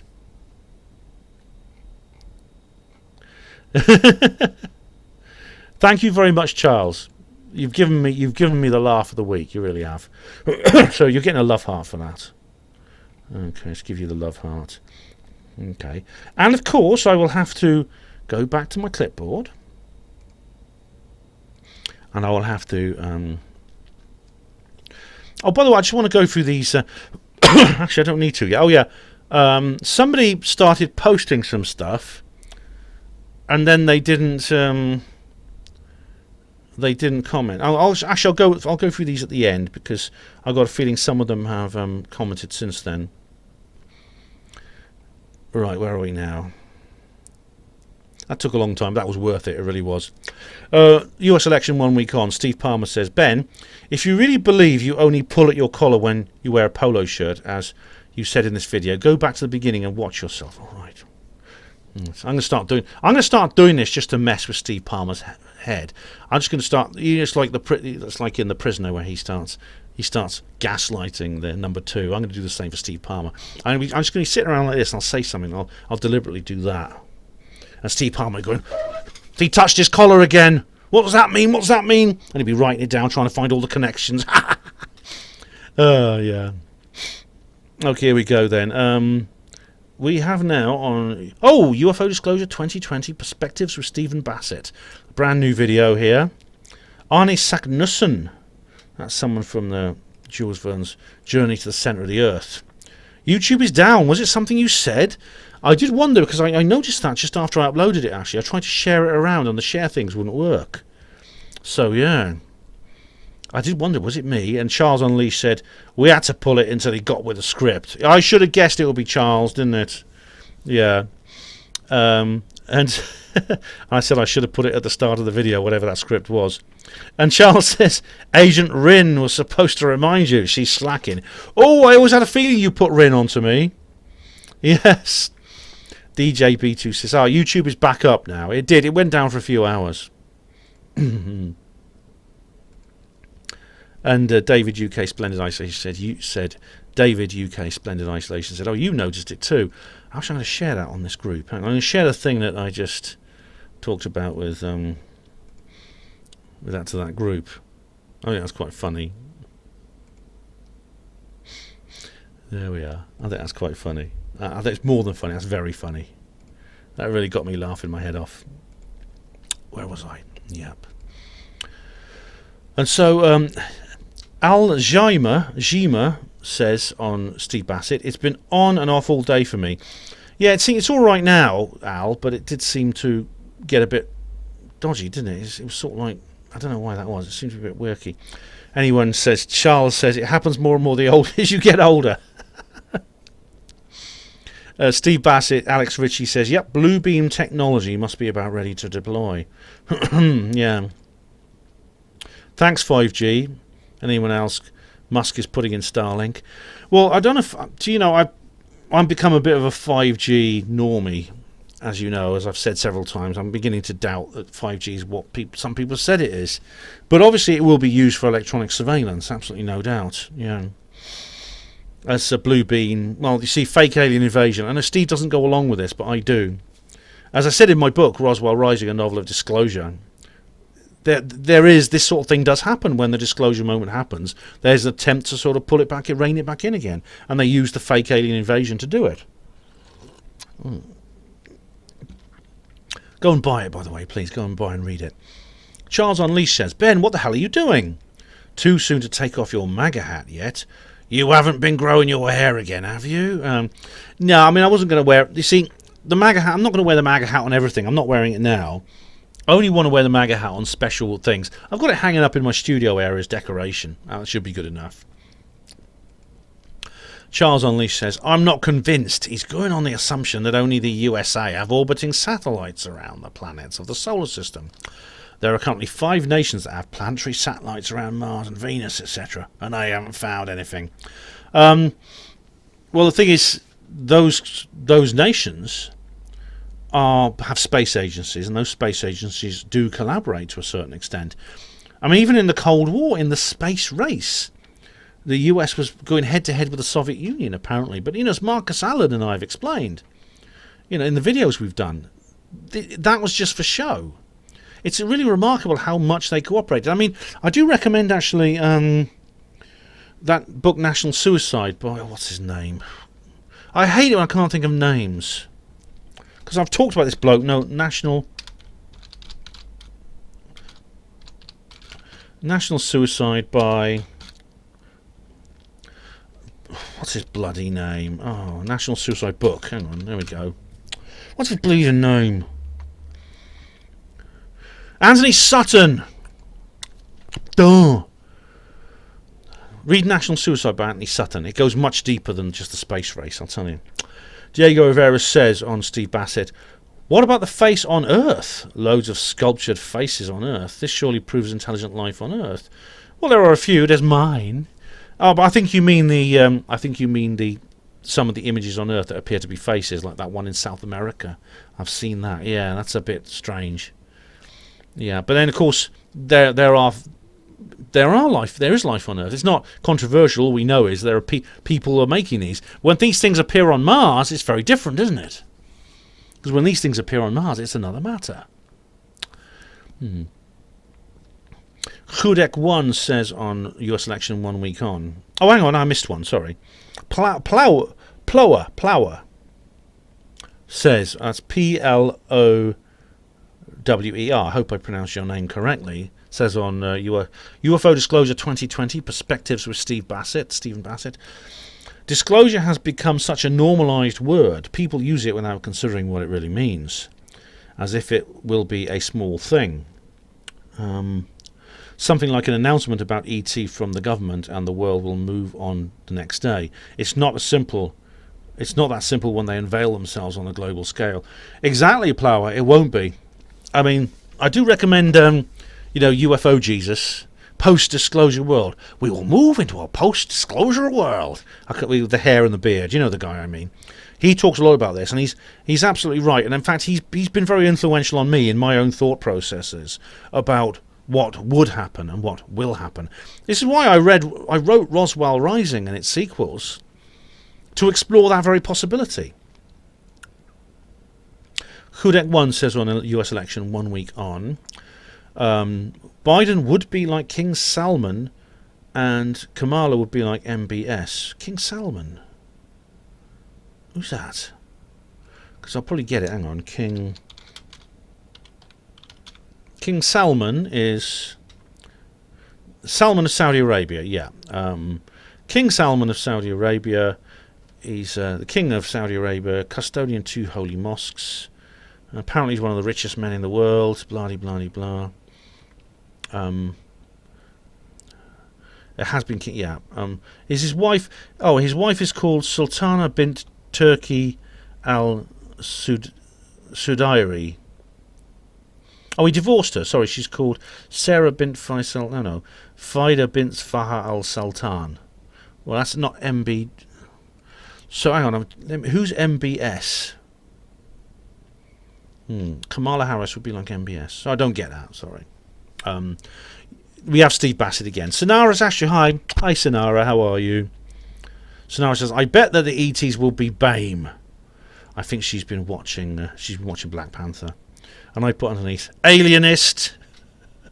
I put it as a text, Colin, alienist. I think that is very alienist, isn't it? I think she needs re-education.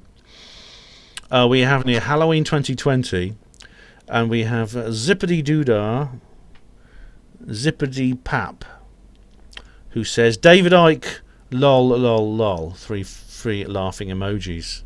It is David Icke, yes. I thought I'll give you a love heart because I think you enjoyed that. That is meant to be David Icke, believe it or not. I can't make myself too much like David Icke. I mean, he is a lot older than me, and so I'd need proper Hollywood makeup, and I'm not willing to go that far. Snarnock says on Stephen Bassett, is Stephen aware of Devon Island and Richard D. Hall and Andrew Johnson's research? I don't know, because that was very interesting, isn't it? Because what Richard and Andrew discovered, or with the help of that other guy whose name I can't remember, is that it's possible that some of that Mars stuff was filmed on Earth. There's a place called Devon Island. It's in the Canadian, it's in the Canadian Arctic. It's very remote and it's uninhabited. It's about the size of England, but no one lives there. It's extremely cold all year round, and so if you want to go up there and make some kind of secret film, no one's going to disturb you. No one's going to spot you.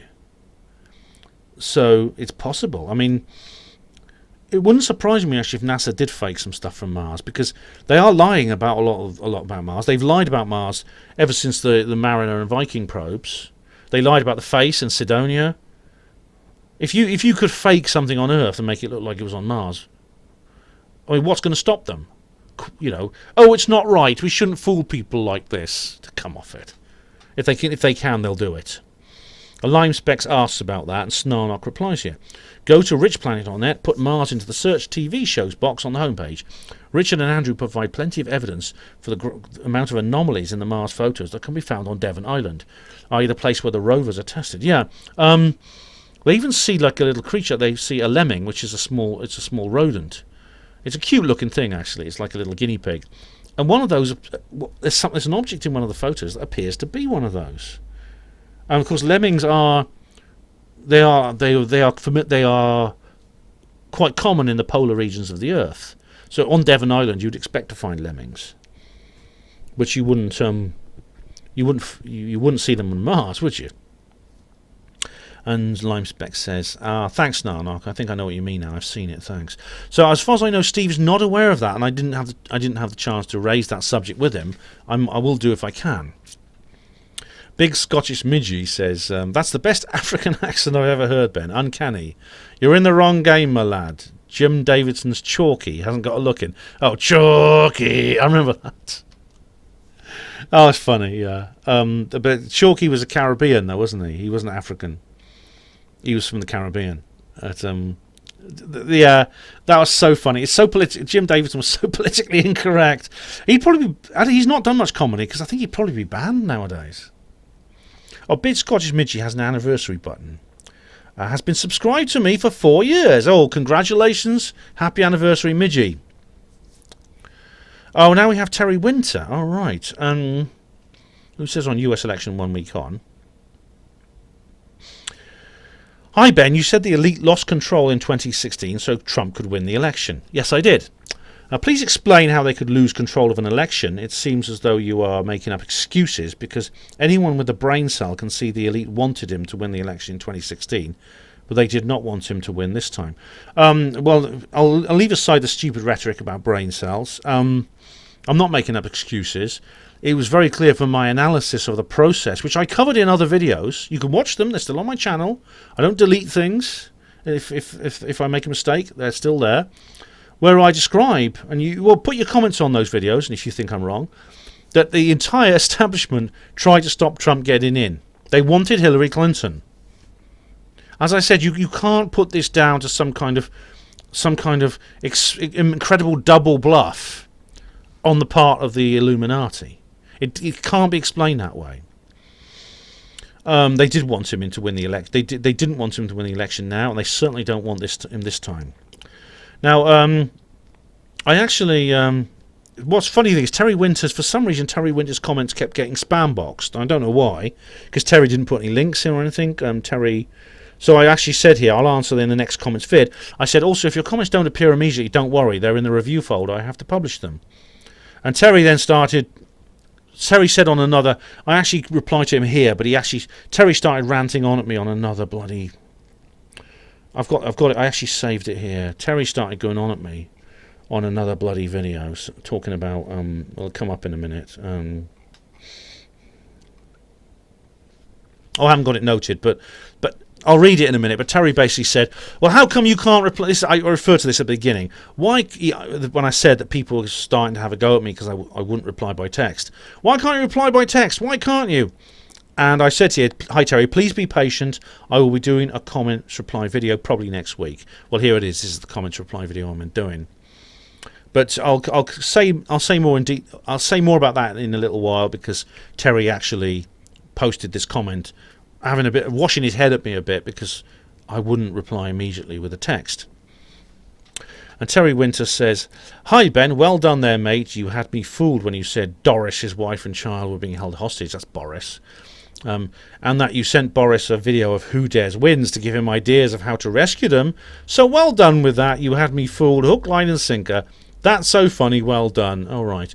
I think you're being sarcastic, Terry. But anyway, I must say thank you for finally watching the bloody video, because I remember you from last time. I got fed up with you continuously posting comments about what you thought I said in the video, when all you did was read the title and look at the thumbnail and read the description box. You finally you've watched the bloody video, and now I can have a proper conversation with you. Because you just kept saying, "Oh, wait, you with Boris. You support Boris. Why do you support Boris?" And I said, I explain why in the video. Watch the video. Now you've watched it, so I'm glad. Okay, Stephen Bassett, Mr. Cash Cashiers says on this, the Earth is flat, Bob Lazar is legit. Okay, the answer to that is no and yes. The Earth is not flat, Bob Lazar is legit though, yeah. Okay, so here we now have, what do we have here? Oh, we have a thread on Bassett. And it's Steve mumbling! How many minutes have I got left here now? Less than a minute remaining. Okay, I think I'll tackle Steve in a little while. I'll just recheck these notes. I'll just wait for it. There we go. I'll tackle that entire thread in the next segment, in the 4th hour. My goodness me. It's only the 4th hour now. We've nearly finished.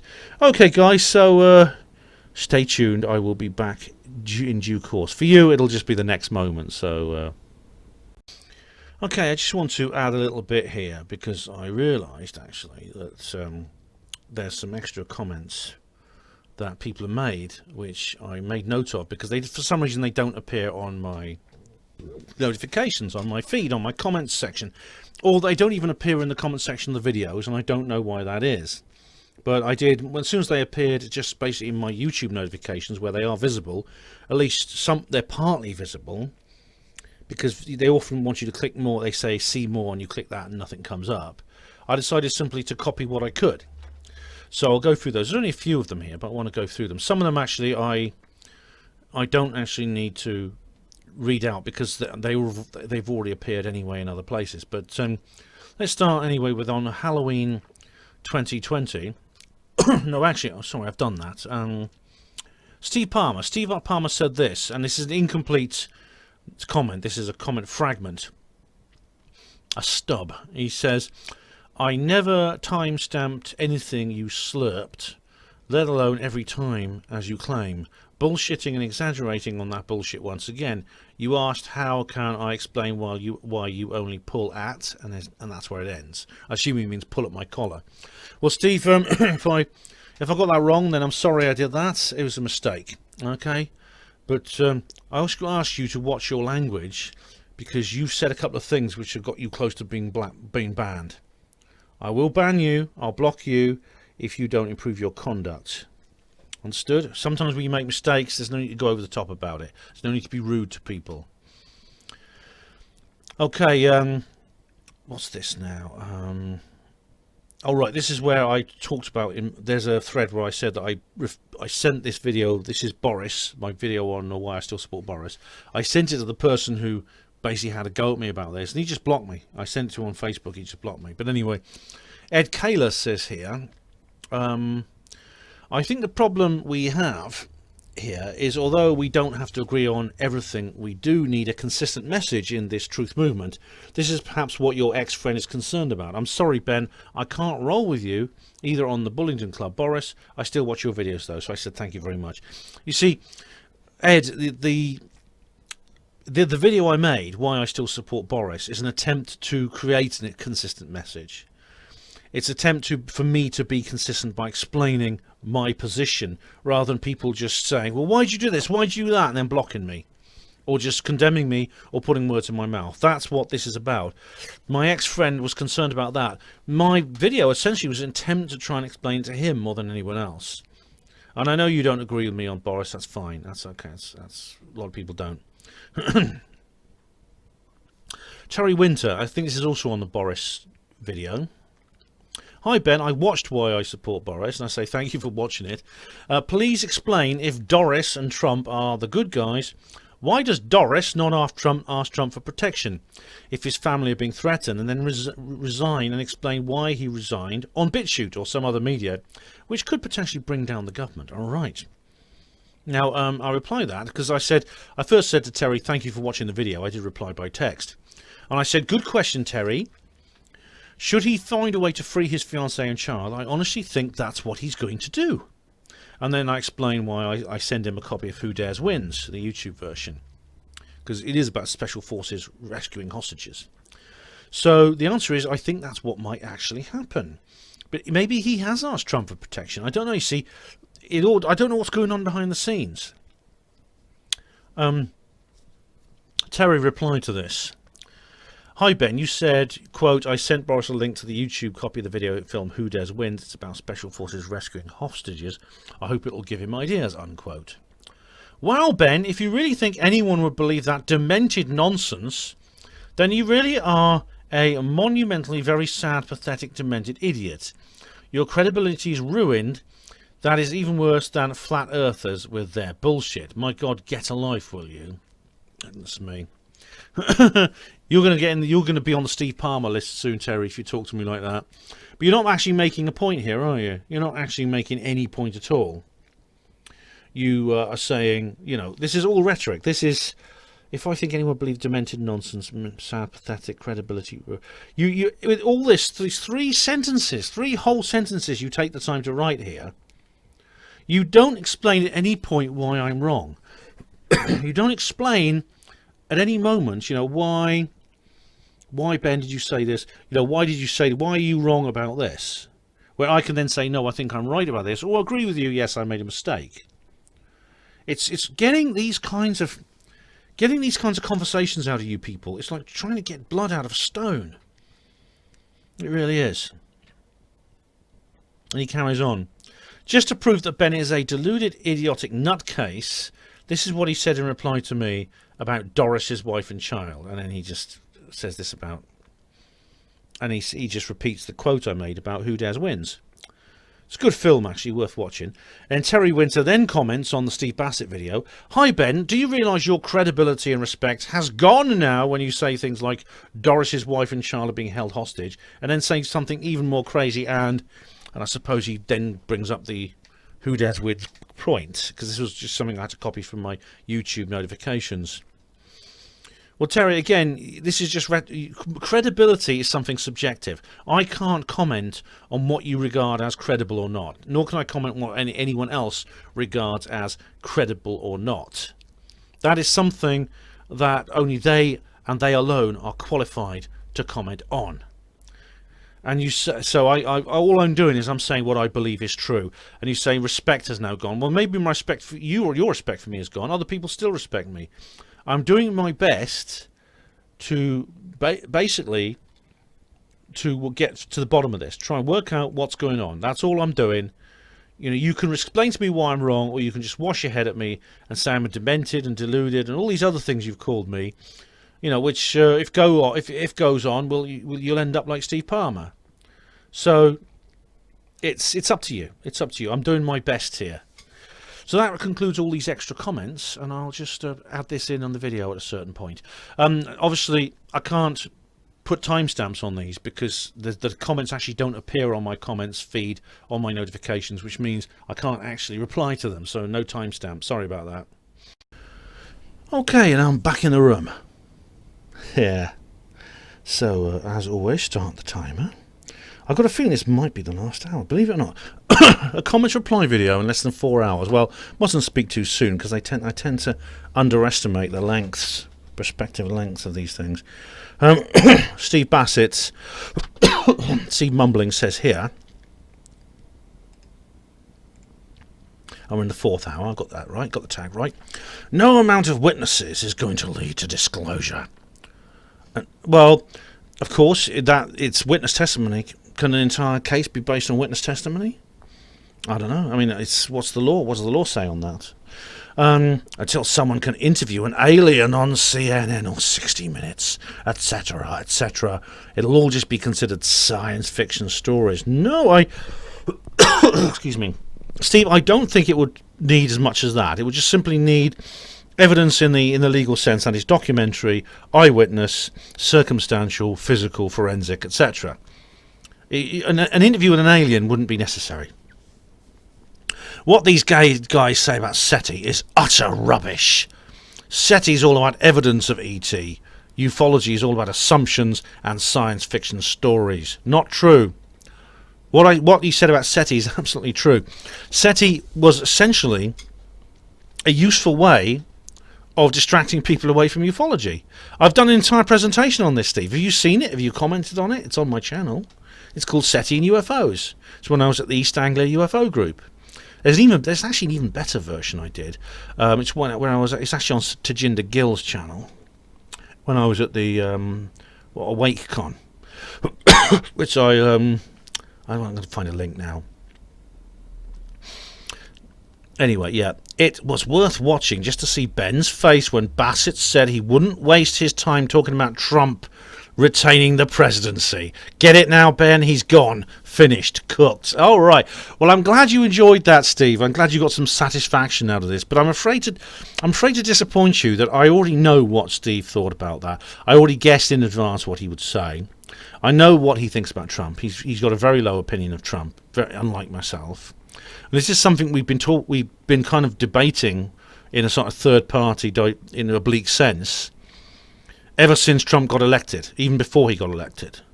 Because Bassett was convinced that Hillary was going to be the disclosure president. I said, no, what? I actually made a video called, before Trump even was inaugurated, I said, what about Trump?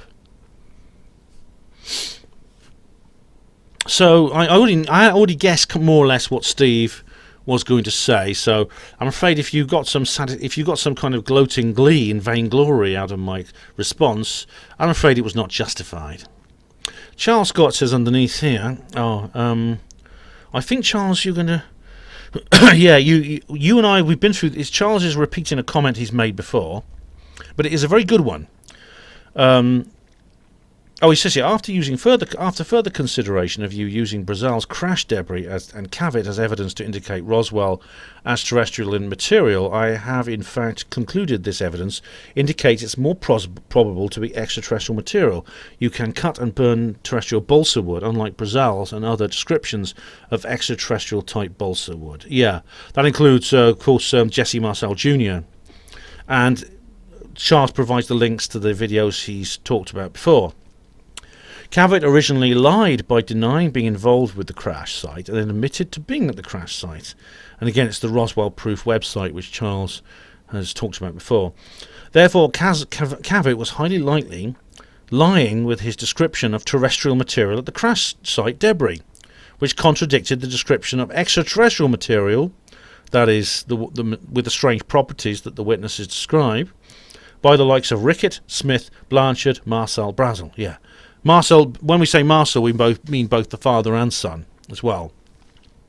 Absolutely. Well, it wouldn't be, see, Cavett, let's face it, I mean, the whole media turned in the evening of the 8th, the whole media did an about turn, completely reversed the story. Cavett simply went along with it, like so many others have.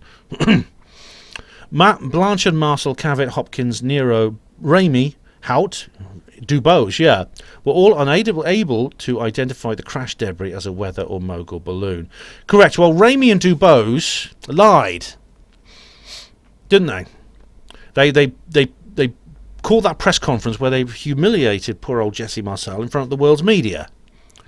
And they actively lied. As for the others, I can't say for sure. But, of course, Marcel and Brazel and the others, they did identify strange material with properties you don't find in any material we know about. Funnily enough, the properties have also been identified by people like Dr. Irina Scott, who's an independent researcher, who actually did several interviews with me on HPANWO Radio, and has written a very good book about Wright-Patterson Air Force Base, which I do recommend, where she actually goes into this, and also the material that she came across at the Battelle Memorial Institute. Charles, I don't know if you're aware of that, but I'm sure you'll be very interested. It backs up your story completely. It backs up everything that Marcel and Brazel was saying. And it indicates that Steve mumbling, when people who bring up the mogul balloon and others, it's so obviously a cover story. Can't you see it, Steve mumbling? It's a total and utter, it's a fabrication. It's disinformation. Charles concludes, therefore you have not presented any evidence which is more probable than Roswell was terrestrial material. Correct. I've got another comment from Watch Him, which I can't see. Namaste Jimbo, says Steve mumbling in reply. And Charles Scott says underneath to that, oh right, this is, yeah. Charles Scott seems to have the same problem as me. He says here, for whatever reason, I can only see Watch Him He's Not One of Us comments in notifications. In reply to Watch Him He's Not One of Us, and for the benefit of anyone reading this, in addition to the Brazel and Cavett evidence indicating Roswell as extraterrestrial material, the following below is more evidence that Roswell was extraterrestrial material. And he provides some source links here, which he's talked about before. Charles has commented regularly on this, and I must say, I really appreciate your input on this, Charles, because you've specialised in this in a way that I haven't. So thank you very much.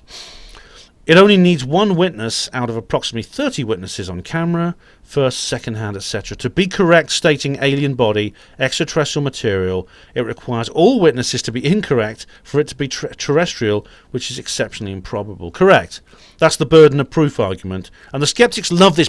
They love to say, burden of proof, onus. What they don't realise is it applies to them too. They don't like it when you turn it on them.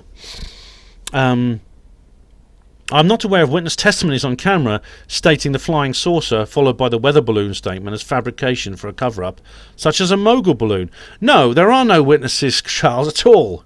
It's just simply the 1997 declassification, the book they brought out, Roswell, the final declassification. There was a ridiculous documentary on the Discovery Channel at the time, I remember.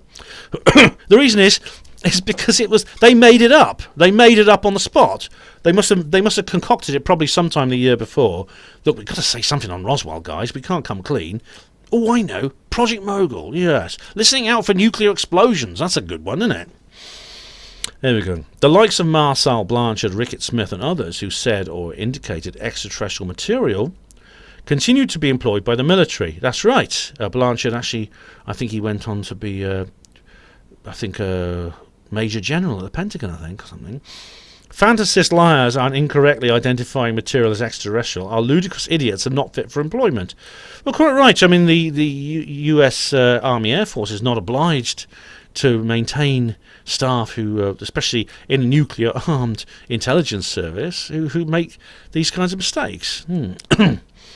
It's totally illogical and improbable to use flying saucer followed by weather balloon statement to cover up terrestrial material.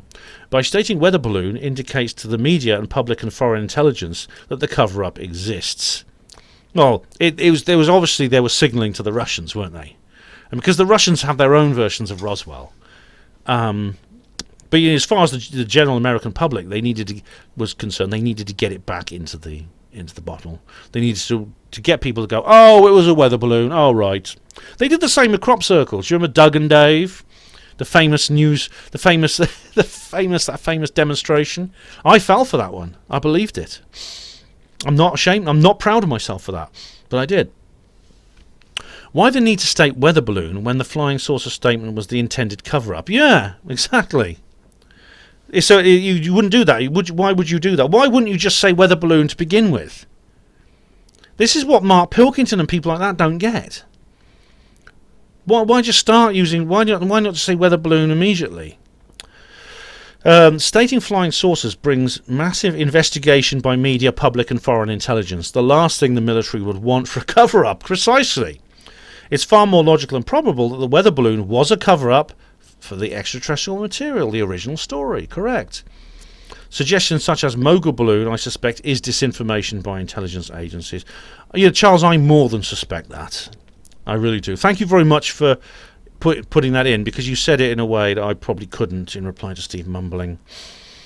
Bailiffs out of the blue. Dawn Fitch. Bailiffs involved for 34 quid. Yeah? Well, it was originally 28 quid. It was actually an unpaid phone bill. But of course it's a credit bond now. They're floating on the bloody stock market. It's ridiculous. We have another thread here from on Steve Bassett, and it starts with Charles Scott, who says I should give Charles a love heart. I really should. I think he deserves one. Whoops. Yeah, I do. Because he's really been a hero. He really has. Because he takes this is a long comment, it really is. But I really appreciate what he's done. And Charles takes on Steve Bassett, Steve mumbling again here. I say this as pure speculation. Perhaps Bassett has been told disinformation that Biden will disclose extraterrestrial information simply to get people to vote for Biden.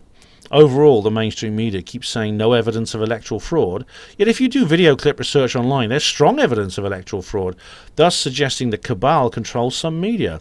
If the odds on Trump winning are favourable, I think it's worth a bet. Personally, I'd favour Trump over Biden for likelihood of disclosure. Yes, so would I, actually. This is where Steve and I fundamentally disagree, and we have done now for 5 years. Steve basically gave up on the US during the 4 years of Trump. I don't know if that's fair to say. I mean, from what I've seen of his work, he came over to Europe and he was going to France and coming to Britain, places like that. I never saw him when he was over here, which is a shame. I was meant to go and visit him where he was staying, because I know the lady he stays with, and I could have arranged that and didn't. BZ Garson said, yes, that's why Biden won. All those UFO nutters voted for him. That's UFO truthers voted for him. PMSL. It's funny enough, that perhaps people like us are now considered a sector of the electorate. And I don't think Steve did that. I don't think Steve did that just to get people to vote for Biden. I mean, Steve honestly believes that Biden could be the disclosure president. I'd love to be proved wrong on that, but I don't think it's true. Firstly, I don't think he's going to be president. And secondly, if he was, I don't think he'd do it. I think he's cut from the usual Illuminati cloth. Steve Mumbling says, just to watch him, Scotty might take you up on that one. He sounds like a spanker. I don't know what that means. And Steve Mumbling says on Steve Bassett, why didn't you argue with Bassett when he says the Space Force was nothing to do with fighting aliens? Why didn't you argue with Bassett when he said we would stand no chance against hostile aliens? Why didn't you argue against his Trump comments?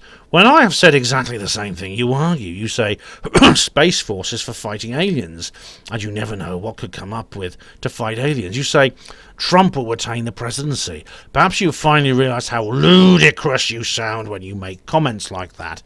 Perhaps it's because you know Bassett and think you're non-scientifically trained idiot. You never questioned Bassett on his suggestion of a Biden disclosure. You never asked him why he went from spruiking a Trump disclosure to spruiking a Biden disclosure. He didn't do that. If there was anything to disclose, and I really don't believe there is, the Democrats are far more likely to do it than the Republicans. Why? No Republican has ever expressed any interest in ET and UFOs. Bush did. Well, only when he was on with Jimmy Kimmel. But then the same could be said for the others. The Democrats have the Clintons, Podesta and Carter, etc. That's fair enough. I mean, Podesta, what he tweeted, Trump couldn't care less about it. If Biden selects Hillary Clinton to be Secretary of State, she could push for a disclosure. If there was anything to disclose, which there isn't. You've been backing the wrong horse and now you're flogging a dead one. Oh, that's very poetic and witty, Steve. Okay, firstly, the reason I conducted my interview with Steve differently to my replies from you is, firstly, Stephen, a lot of these issues you bring up in this little tirade of yours, this little litany, are things Steve and I have discussed before and disagreed on before. There's no point, I didn't bring him onto my show to rehash old arguments we've had on previous interviews and indeed previous interaction online. Secondly, I'm not a shock jock. I'm not a combative interviewer. I think I asked Steve some questions which I think were necessary to ask. I did actually question him on the Trump issue, if you remember. I did. I said that, and I also, because I wanted to get his opinion. But it wasn't my, it's not my style to push my guests into a corner and ask them to fight their way out. I mean, Howard Hughes does that a bit, and there is a role for that among certain interviewers, but that's not my style with people like Bassett. It starts simply to get his spin. My intention was to guide him through presenting his own take on this issue. I mean, I'm not. You must admit, right? I'm not one who shies away from conflict. Otherwise, I wouldn't do it with you. I wouldn't do it with several other people. But I have disagreed publicly with Steve. We've discussed things publicly before. We disagree on a lot of things. Most of these things you said here were simply things that we've talked about before. You speculate on Bassett thinking I'm an idiot. Well, that's ridiculous.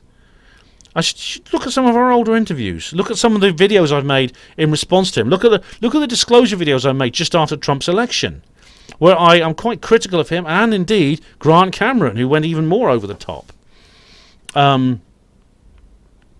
What other things do you say here? You talked about how Steve suggested that Trump would be the disclosure president. Steve has been totally against the idea. He's been consistent on that since Trump became a public political figure, that Steve Bassett could ever be that Donald Trump could ever be the disclosure president. He was absolutely consistent on that. And I myself disagreed with him from that particular period in 2015. Okay, we have the Radcliffe Infirmary site in Oxford, another old one, and it's Cronenberg 73 Making Gaming Fun, who says here, one thing I noticed when you got to the tower, that's the Tower of the Winds, which is in Green's Templeton, this comes up in my Centaur video as well, is that you have a dome and a tower next to each other. Seems to be a recurring thing, as you stated before. All right. I didn't mention that, did I? But if you think about it, there's that observatory, isn't there?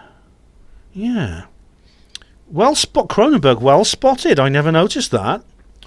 You're out HPANWOing HPANWO. Oh, this is a really old one. Now, this is a video called The Glastonbury Affair. It was a video, actually, that was filmed by somebody else, which he allowed me to share the copyright, which was actually filmed before I started HPANWO TV. This is actually probably my first ever public interview. It was filmed by a guy called Darren, and I can't remember his other name. But I quite enjoyed this. We went camping in 2007. Me and the rest of the David Icke forum went out camping. It was great fun. And Cronenberg says here on the Glastonbury Fair, this was a great little film, especially nice when you all met and put faces to usernames. I went to something similar a while back. All my clan met up there, the UK ones, and it was great to see each other, Also, at the very end, about 18 minutes, is the drawing on the wall of a policeman frisking a little kid. Bad times then, but he seems to be still, it seems to still be the case now. Yes, that was actually by Banksy, who's become a lot more famous since then. And that was in the closing credits, of course, yeah. But I did really enjoy this, and it was great because this was the first time I met up with these people. This was the original David Icke forum, which went, fortunately, see, I feel really nostalgic when I talk about this because not long after this video was made, the whole thing went downhill, and the community fell apart. I mean, I'm still in touch. Most of the people you see in this film I still know today, and I'm still in touch with. But a lot of them have turned against David Icke. They really have, which is sad. It's very sad. It was really great. It was such good fun, that was. Right, here we go. There's a long thread now on Bassett. Oh, it's about Jack the Ripper. Oh, right. Slightly off topic, but never mind. Hi, Ben. What secrets did the Ripper take to his grave? Probably an awful lot to do with Jimmy Savile. And I put up a little meme, actually. It was I put up a picture of hell with Jimmy Savile there. And I says, "Hi, Peter. Nice of you to join me down here." And Steve Mumbling then says, "Oh, so you can type. How about answering some of my questions?" Yes, I can. And I said up to here, I said in reply to Steve in a text, "I will shortly, but I don't have time right now. The next comments reply video will be sometime next week." And indeed, this was only yesterday, and now it's bloody Monday. Come on. I did it. I prioritised it for this week. And John Nolan says he died on Friday the 13th. That may be he was a sacrifice. Well, it's funny, isn't it? It's an interesting thing, isn't it? Steve Mumbling says here to me, "I can't interact with that, though, can I? Excuse me. I know precisely that's why you don't type a reply or want to debate. So does everyone else. What are you talking about?" And I replied to him here. I explain in every one of my reply to comments videos, the volume of comments, the number I'm getting is too high. You can interact with all my videos easily by leaving comments, which you do copiously, or of course making your own reply videos. Please be patient, there will be a new reply to comments video soon, probably next week, and here it is. And Steve Mumbling says, "See, you had plenty of time to type a reply to my 'Why didn't you argue with Bassett' question there, didn't you?" Oh, shut up, Steve, honestly. Look, you've got your bloody comments reply, stop complaining. Stop moaning, honestly. And Terry Winter says, Terry Winter on US election 1 week on has repeated the rather, I think, very sarcastic comment they made earlier about me sending Boris a recording of Who Dares Wins about special forces rescuing hostages, and they've replied and they've repeated again on the Bassett video. Honestly, Terry, you only have to say these things once, and I'll reply to you. I have done. We have now Sean Revolt on US election 1 week on. Come out with some shite, you Ben, ha ha, and you have the cheek to call people Ramonas. By fraud, do you mean not what you wanted to happen, lol? Well, in that rather aphasic and ungrammatical post you just made, I think you're saying that I call people Ramonas because they're complaining against the results of the referendum, the EU referendum. And by fraud, do I mean not what I wanted to happen? No. By fraud, I mean evidence for fraud. I'm trying to be fair here. I'm trying to be objective. If I thought Trump had lost fair and square, I would say he's lost fair and square. The mainstream media have done their job. Unfortunately, they brainwashed people into voting for Biden. Bad luck, not to worry. We'll build on that, and we'll try and repair it within the next 4 years so that this doesn't happen again. But I don't think that happened. See, that's the reason. It's not the same as the EU. It's not the same. Portraying people as sore losers. I gave you a list of all the electoral interference examples throughout the world. I explained to you how, unlike with the EU referendum, there is actual evidence. The Ramonas who were challenging the EU referendum didn't actually even pretend it had been conducted wrongly. They just said out and out, it was the result we didn't like, we want you to overrule it. I'm not saying that. It's not an excuse. Trump didn't just make this up because he's a sore loser. He's been warning about this for months. He knew it was coming. Steve071 says on Bassett, the only reason a United States president will announce disclosure will be for the beginning of the false flag narrative on an alien invasion to attack the Earth. Oh, Steve, you've read Roswell Rising, haven't you? That's not the only reason, but that is a possible reason you'll get a president announcing disclosure. It could be that there will be some kind of false narrative of fake alien invasion as a way of solving this problem and indeed speeding up the New World Order. I've done entire videos on. I did an entire video on that. It was actually a reply to Steve mumbling, so do check that out. 777 has left me a YouTube link on Bassett. What's that? Is this another Daddy Dragon video? I'll have a look, Triple, because I do like Daddy Dragon. I think he's cool, actually. I've forgotten his real name. No, it's Sidney Powell with Lou Dobbs released a Kraken. Oh, yes! I've not actually seen this, but everyone's talking about it. Breaking news now. Dominion voting systems say they... Yep, all right. Thank you very much. I will watch that later. I can't watch that now because I'm doing this video, but I will watch that later. Thank you very much, 777. Oh, by the way, at the top with the last comment. Oh, obviously I'll do a refresh, and I've got to do BitChute in the library as well. But Sharon Watson says on US election 1 week on, I can't believe you of all people fall for this crap. I thought you were smarter than that. We all wish elections were fair all the time. The Democrats should have reacted like Trump and all his crazies back in 2016, and maybe we could have avoided all this. If it wasn't for Trump's tricks and his Russian buddies, he wouldn't have been put into office in the first time. So if you want to talk about election fraud, let's talk. Okay. All right, Sharon. Firstly, I can't believe you of all people would fall for this crap. Is rhetoric. I thought you were smarter than that. Rhetoric. We wish all elections were fair all the time. What are you saying? You are normalising election fraud now. Are you saying, well, we wish all elections were fair, but they can't be. You have to accept that some are unfair.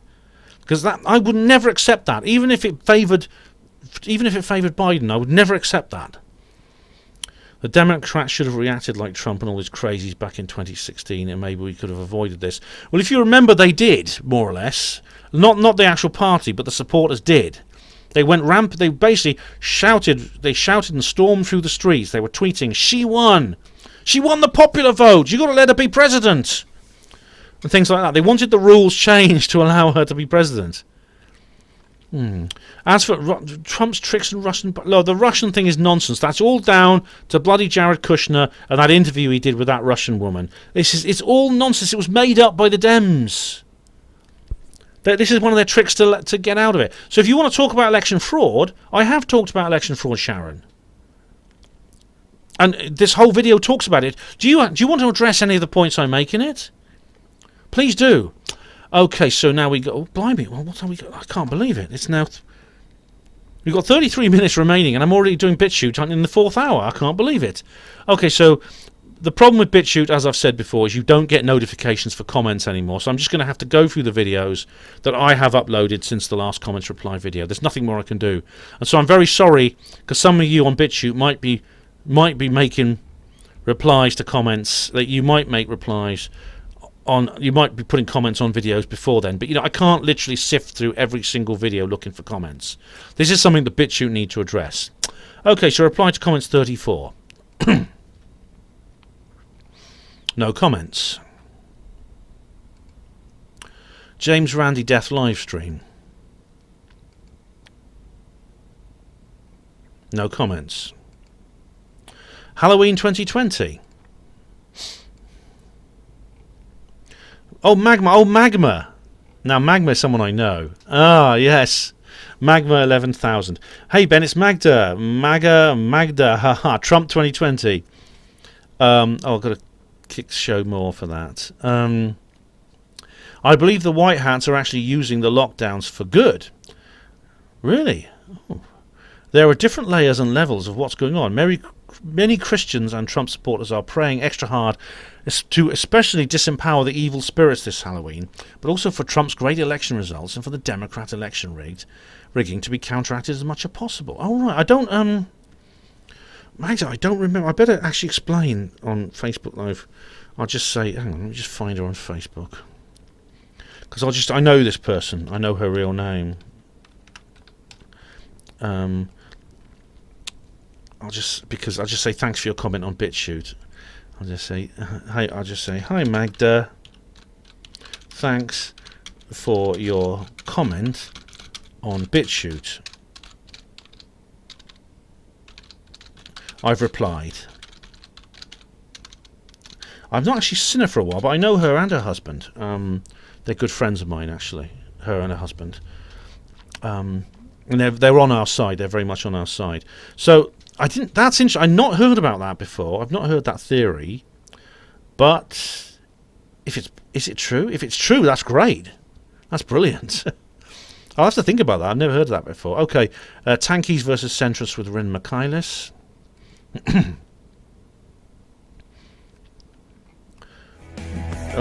No comments. I'm glad the person who was rude last time to Rin has not come back. Unfortunately, you can't block people from comments on bloody BitChute. That's the problem. Okay, Election 1 live stream.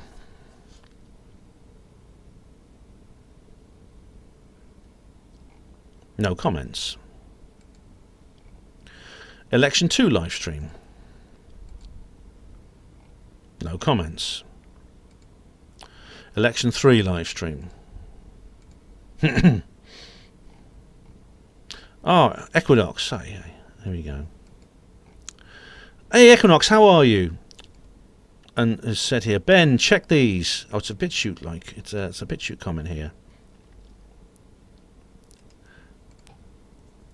And what's this? It's a BitChute video. Oh, Dems burning. Oh, right, I've seen. Yes, this is Rye Dawson on it's a video called Dems Burning Balance. I haven't watched this particular video, but I've seen it done. Equinox, thank you very much. I've seen the Democrats. I have seen the Democrats doing this, burning the ballots. The Democrat-controlled states, they were doing it in an organised manner, burning the Trump ballots. Yeah. The Red Elephants, Vincent James. Yeah, I've subscribed to this guy. He's very good. Thanks, Equinox. Thank you very much. And Equinox says, too shy to join your live stream. Oh, but you did, didn't you? If I remember right. So that's I've given you a thumbs up for that.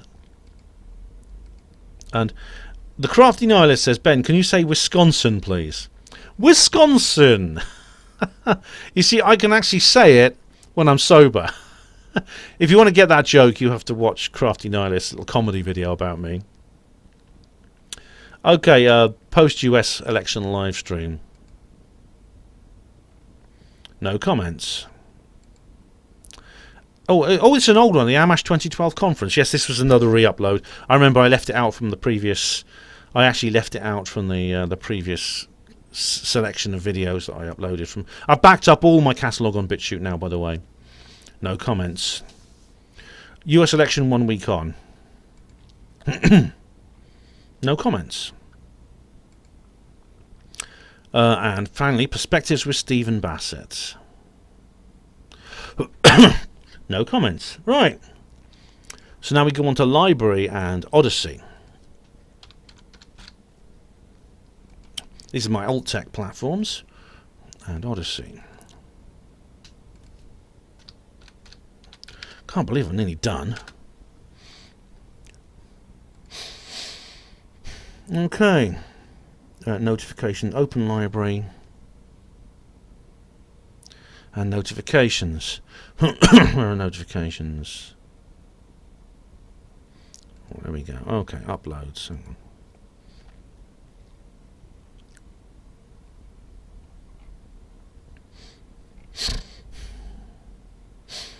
Okay, so... Oh, my notifications have got... I can't see my notifications now. Where have they gone? Alright, I'll just have to go through the videos then. Okay, so... reply to comments 34. No comments. James Randi Death live stream. No comments. I don't get many on Library actually. I did get a couple which I think I read out on the last one because I got some interesting comments on it's a tanky centrist. Last time I got some interesting comments on Library.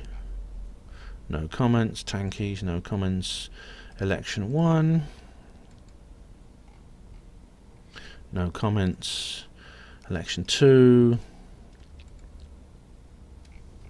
No comments. Again, I must apologise if people have made comments on other videos. I can't see my notifications on Library. I'll try Odyssey in a minute. Election 3. No comments.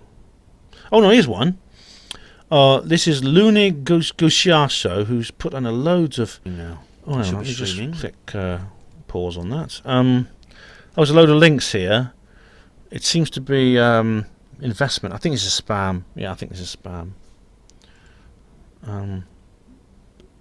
Did I do election 3? I think I did election 3. No. Oh, yes, I did, yes. I don't have... Okay, post-US election. A live stream there.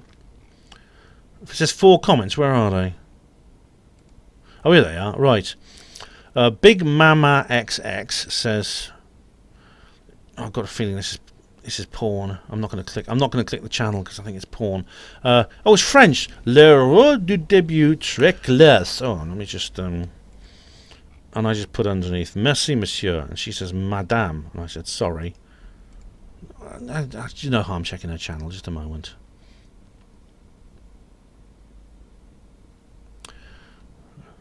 It's Le Fève Pouvoir. Let's have a look.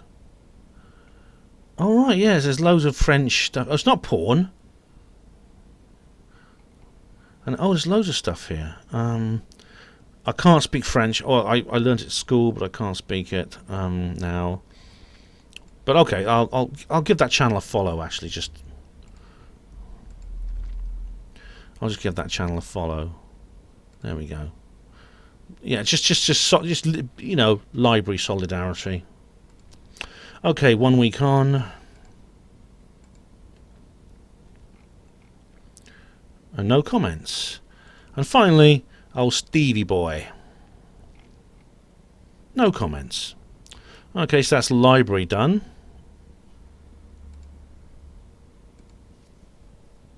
And now Odyssey. Notifications. Oh, I've got a notification page now. Oh, it's exactly the same. Of course, Odyssey. Oh yeah, Odyssey's basically. Oh no, there's some. Right. Oh, there's replies to comments on other videos which I won't read out. Oh, hang on, there's someone who said here. Come on, sword at slag. Said. That's interesting. At slag. Oh, that comment's gone now. Why is someone called at slag? S-L-A-G. That's a weird name.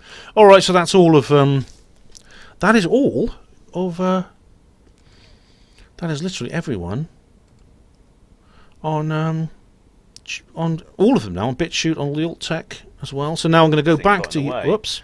I'd done it earlier, but this is the article anyway. Pause. Okay.